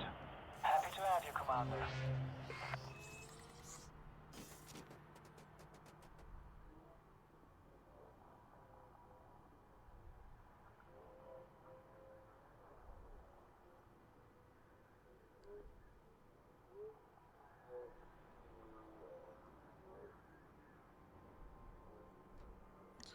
Okay, time to switch. In the interest of smooth traffic flow within the docking bay, Thargoid The thing is, with my Imperial Eagle, it's very fast in a straight line, so you boost speed 835. It's, in some ways, it's slightly unbalanced because of the thrusters. They're so overpowered that it turns too easily. So it's actually quite hard to control. It's the thing about, obviously, if you're going to start having a racing ship, it's wonderfully being powered or even overpowered. You've got to be able to control it though. This is equivalent of some American muscle cars. You know, it's good in a straight line. You try and turn in it, it's slightly problematic. You know, at least compared to sort of, you know, full-on sort of, you know, low-level mid-engine sports cars. Starcom thanks pilots for their cooperation.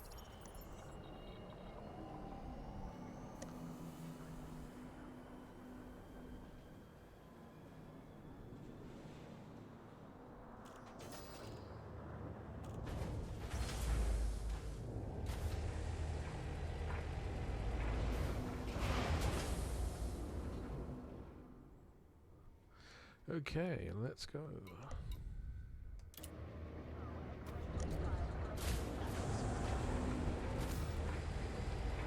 Down to the surface. So the carrier names away mission red shirt. Just a bit of allusion to Star Trek there. Yeah, I'm going to Epic Mountain Range. Ship released. Regulate your speed when exiting the docking bay.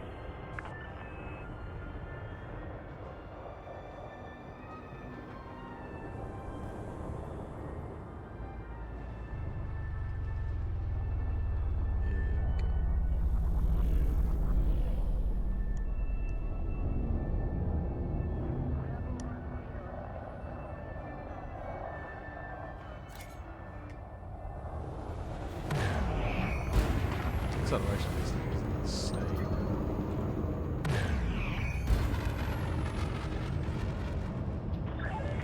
With permanent boost, about 800.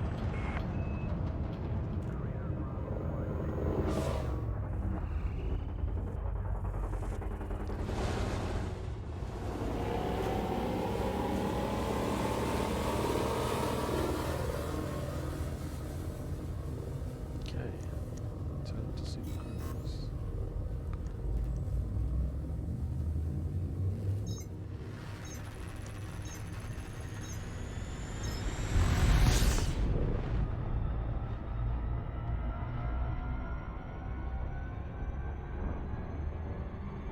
Nice gas jump to the right. Always looking for useful, interesting things wherever I'm going. I think most people do that, to be honest.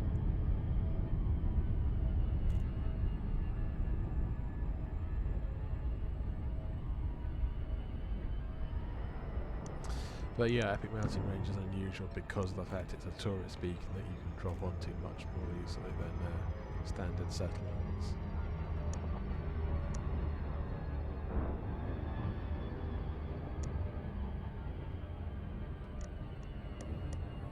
And it is genuinely what it says. In the middle of an epic mountain range. It's a very landable site.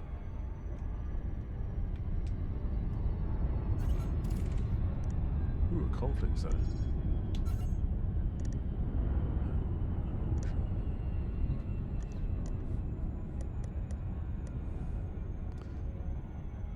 I suppose if you're a faction, you're trying to BGS system into your sphere. This is a good one to have. It's a good one to dominate if you can.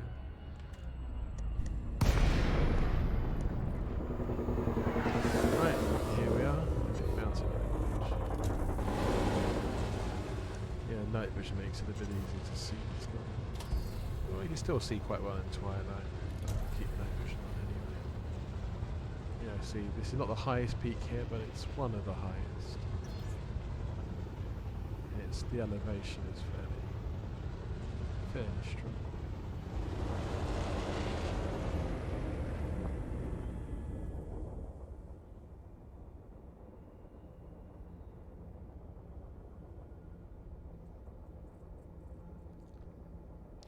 Yeah, the whole sort of landing plateau here is at a bit of an angle. Not much, but enough to be noticeable.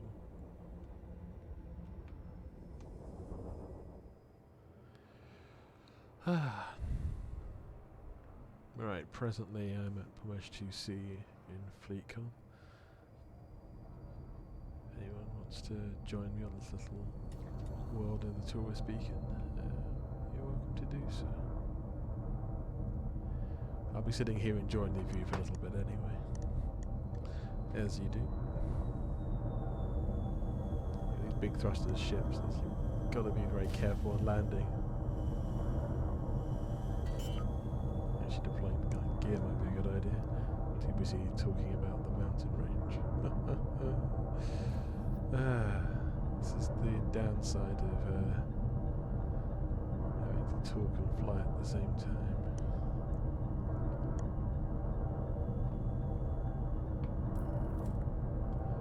And having overpowered thrusters, which I'm trying to worry about at the same time.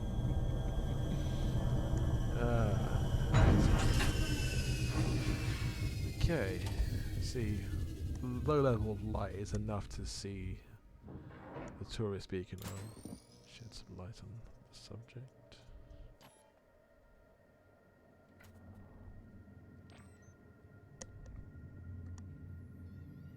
Yeah, let's pull back a bit.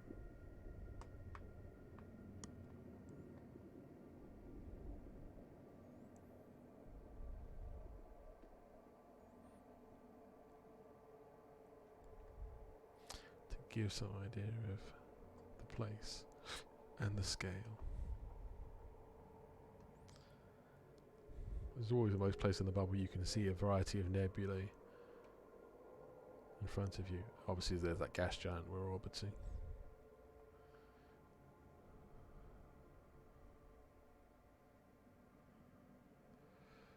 I wonder how many people watch a stream of a game and think, ooh, I would like to play that game. Probably quite a few. I mean, I have seen myself and just thought exactly that. But I do recommend Elite. I mean, it's pretty good value for money, really. It's pretty inexpensive, and you don't have to pay a subscription for it. So give it a go. If you haven't played it, and you want to, and you think this looks cool, give it a try. Even if it's not for you in the long run, you know, it's always best to try these sort of things and see if it is for your life, because you'll never know otherwise, and you could be missing out on something really, truly great. But I say the best thing to recommend about this, as always, it's been said a million times, but it is the community. It really is. Friends of mine have been in other gaming communities, and my own observations as well. Other people have told me that, you know, they're shocked how nice, how good and sort of mutually supportive the whole Elite Dangerous community really is, having been in lots of toxic ones over the years. Here we are. I'm going to zoom into the tourist beacon now.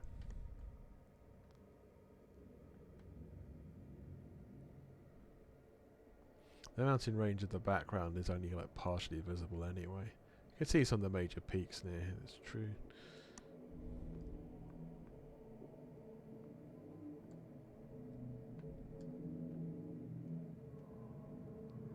It's quite tall, this, compared to a person anyway.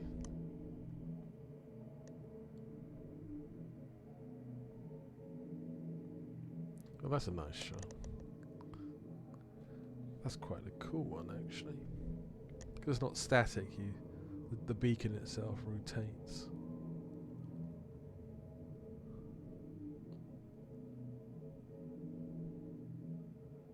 Ah, that's wonderful.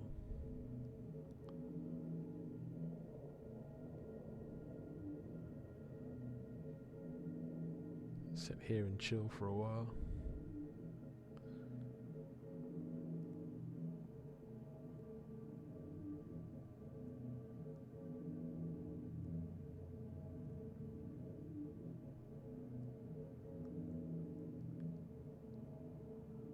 Yeah, just listen to it and watch it.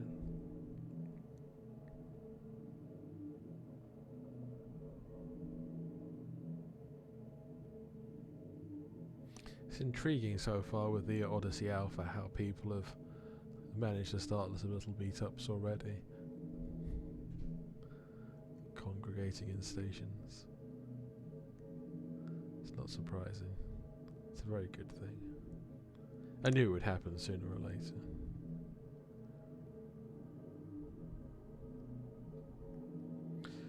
Presently, the phase 1 of the alpha test is the single star system, and you don't have your own spacecraft. You have to just go from place to place via a series of space taxis on foot. But yeah, it adds an extra dimension to the game, and it is early days. I'm still having technical problems with the alpha. I mean, the frame rate has improved from what it was, but it's still not enough that I can reasonably stream it, because the game, I tried it early about an hour before I came on stream, and I got about 5 minutes into it, booked myself a taxi run, and then it crashed. Even before that, the frame rate wasn't, I mean, it doesn't have to be amazing, of course, but it was sort of barely playable at that point, and then it crashed and stopped being playable, obviously, and I couldn't get it back up again very quickly, so I decided to sort of abandon that attempt for now and prepare for this stream. But yeah, it's a shame, because I wanted to be bringing you the alpha at the moment. It's a shame that I can't. I'm hoping at some point that it becomes optimized enough that I can run one. I mean, even a few would be nice, but so far it's not really working out as I had anticipated it.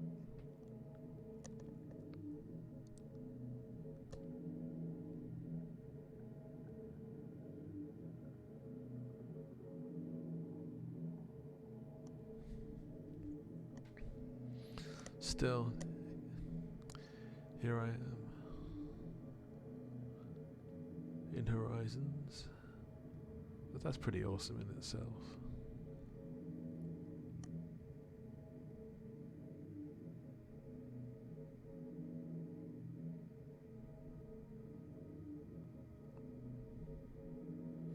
Yeah, just looking out at the mountains. I'll probably have a fly over them in a little while.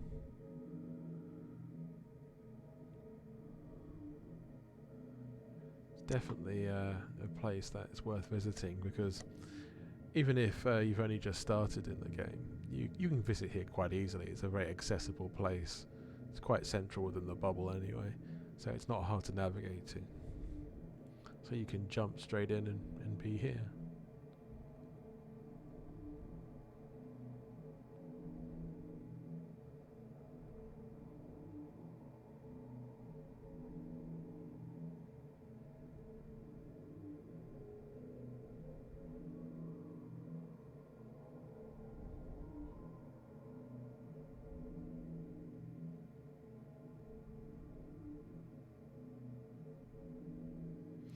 Yeah, that sounds like a good plan, actually. I think I will get on my way and start flying.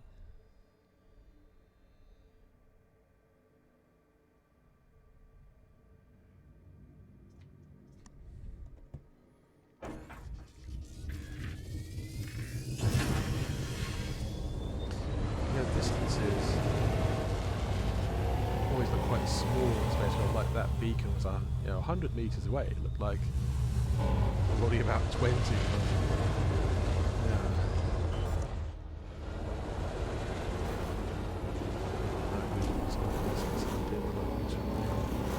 I can see the mountain range in the background.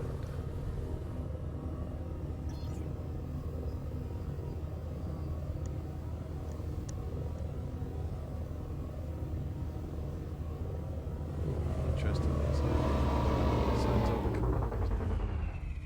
What is something ever? So still. Maybe it was fleeting. Maybe there's no eyes here. Definitely saw something.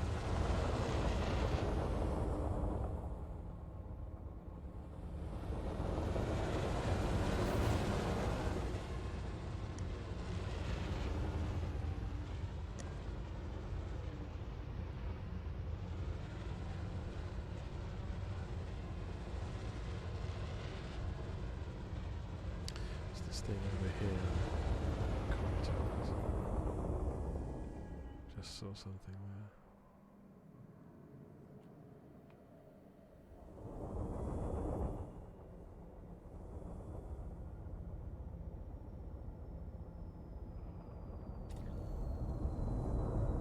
Oh, it's abandoned canisters. Fair enough. Probably what I saw on the scope.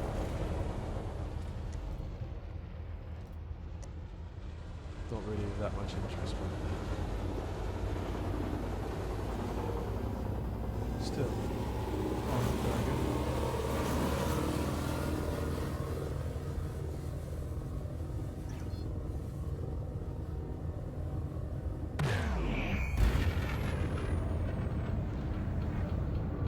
Get a bit of a boost. Yeah, in terms of that.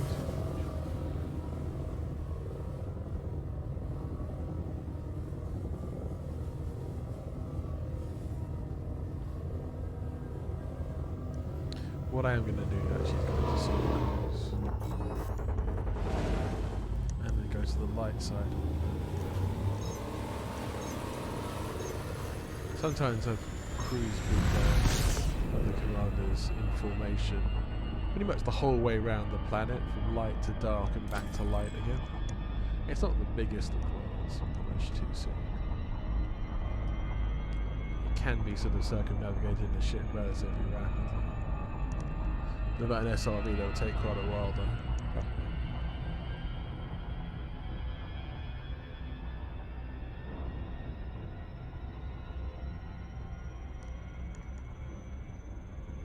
Okay.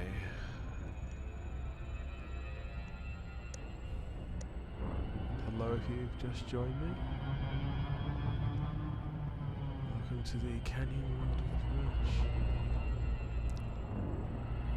Now, the question here is which mountain and which canyon?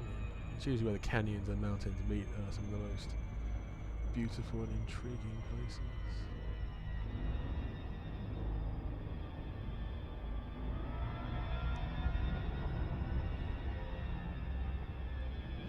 There's lots of sort of ridges where I think racers tend to love them, especially SRV racers. You sort of race the SRV along the ridge and then you can race the fighters in the canyon. Yeah, there's a mountain and a canyon nearby. Just pick the best canyon and see what I can find. This one's kind of interesting. Let's go there.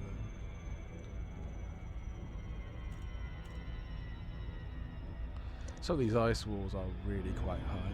It's again, it's always the low-G worlds that seem to have the most interesting geological features. High mountains, deep canyons, stuff like that.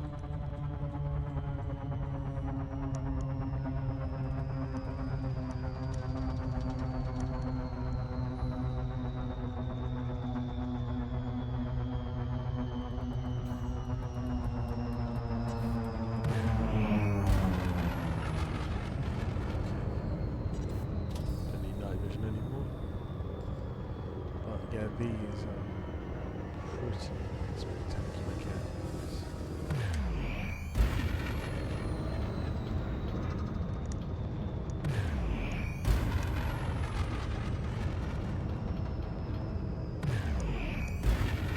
This ship is so much like a muscle car, it's not a joke.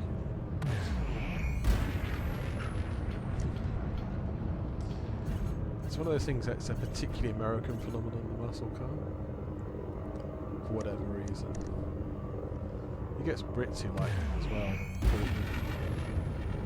Having a left-hand drive car in a right-hand drive country is a bit weird, but that's just one of those things. Sometimes people will convert them, but those are quite rare. Funny enough, near me there's actually someone converted, or even converted, they've actually literally bought an old cop car. Literally left all the markings on it and everything. That's just what they're like. This is like, I'm trying to think what model it might be, but it looks like something from like the late 80s, early 90s. Fairly sort of old school, quite boxy looking sedan kind of cop car. Nearly engaged Super Cruise there by mistake, because that's the thing, these canyon walls are so high, I'm not actually in gravitational lock at the moment. Mass lock. So yeah. That's the thing. We could actually initiate Super Cruise entrance.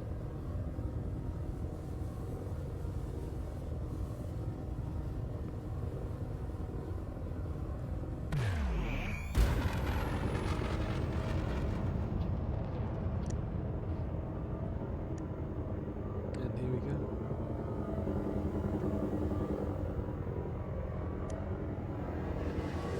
Places you can jump your options. Not always, but most of the time. I love the colours of this. Fabulous.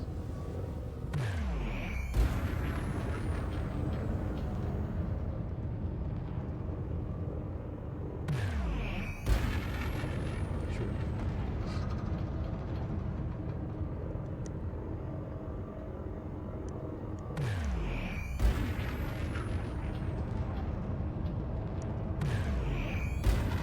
Yeah, just keep parallel boosting like this. It's not actually purple boost, but it's something quite close to it. I don't have to wait too long for the capacitor to recharge and be able to boost again.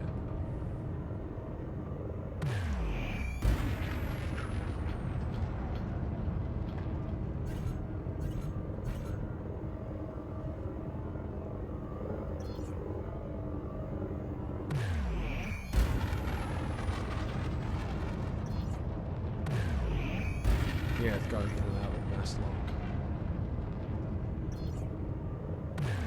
Depending on the height of the canyon.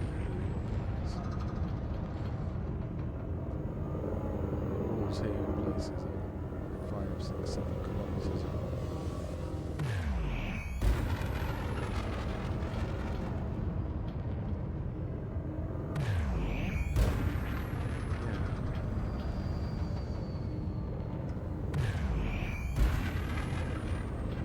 See, like in places here, I'm like 4 or 5 kilometers off the canyon floor, and the ice shelf is still above me. So yeah, up there must be 7 kilometers, probably more.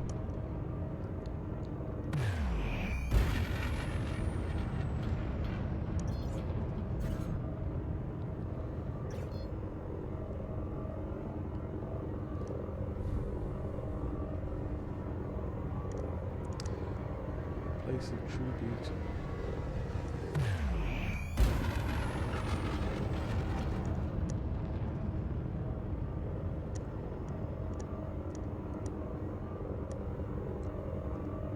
I was forgetting to talk at the moment. It's just taking everything in, flying around. Not like a maniac, but not yet anyway.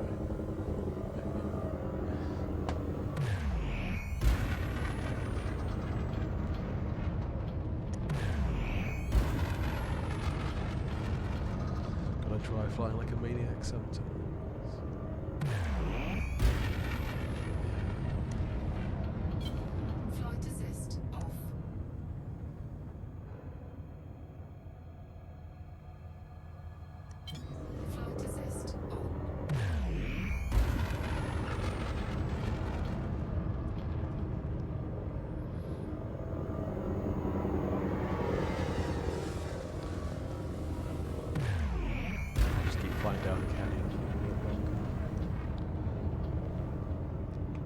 these canyon cruises can go on for very long, especially if you've got a bunch of pilots.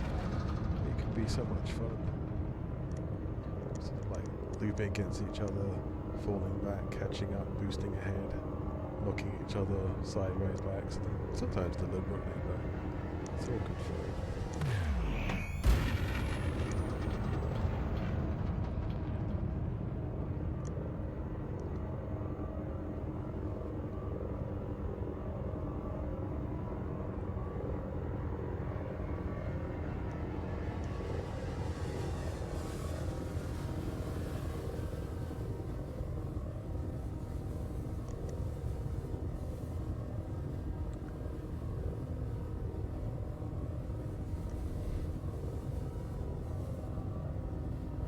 Getting a bit of height in the canyon, somewhere near the top. So I can gain some of the idea of the scale of it.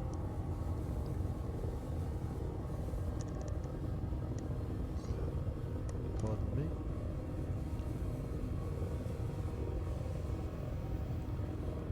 Yeah, still not reached the top.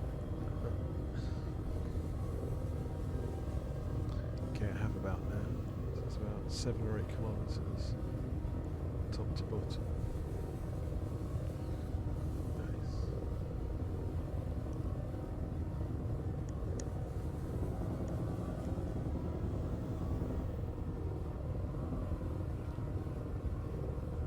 I'm not trying to do any precision maneuvers at the moment.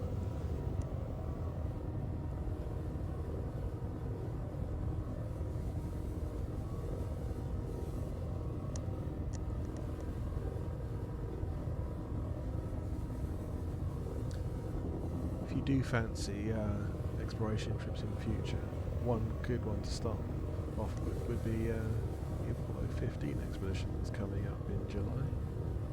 It is deliberately designed as sort of relatively short expedition run in celebration of Apollo 15's 50th anniversary. And the idea very much is that whether you're a complete beginner or the most grizzled veteran imaginable, you know, it will suit you because it's amazing fun. These sorts of short but, you know, fairly sort of sharp expeditions.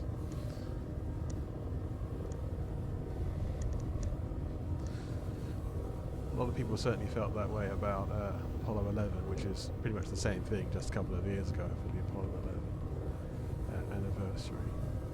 A lot of people, that was their first trip, more or less outside the bubble, were definitely on an expedition. And the vast majority of them thought it was wonderful and enjoyed it very much. So if you want to sign up with us, I think there's a link in the About on this channel.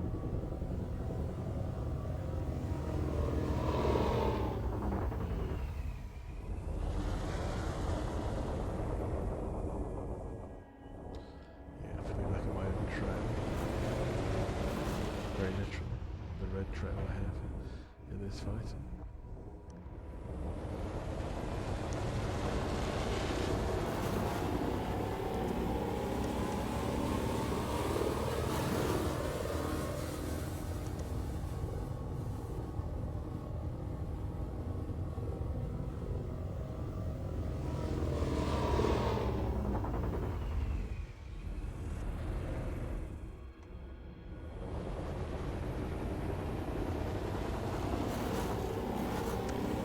This seems like a very good spot from which to wind up this particular stream. For a note, if it's possible in the near future for me to do my original plan of the Odyssey Alpha, I will certainly be doing that. I'll be trying my best to make that happen. But if it doesn't, we can just continue these Elite Dangerous Horizon streams instead. And also, I plan to play a couple of extra games that aren't Elite. Yeah, shock horror. The next one I will be playing, other than Elite, will be The Tenants, which is, you know, it's similar to The Sims in many ways, but more to do with sort of, you know, weird things that happen to people in that world. I won't give too much away about that because I just want to put it. It's a fun game anyway, so it's like quite different from Malina in almost every respect, but that's why I'm playing it. Okay, awesome. Thanks everyone for tuning in. And I will see you in the next one. Until then, fly dangerous, fly safe, fly whichever way you wish. See you soon.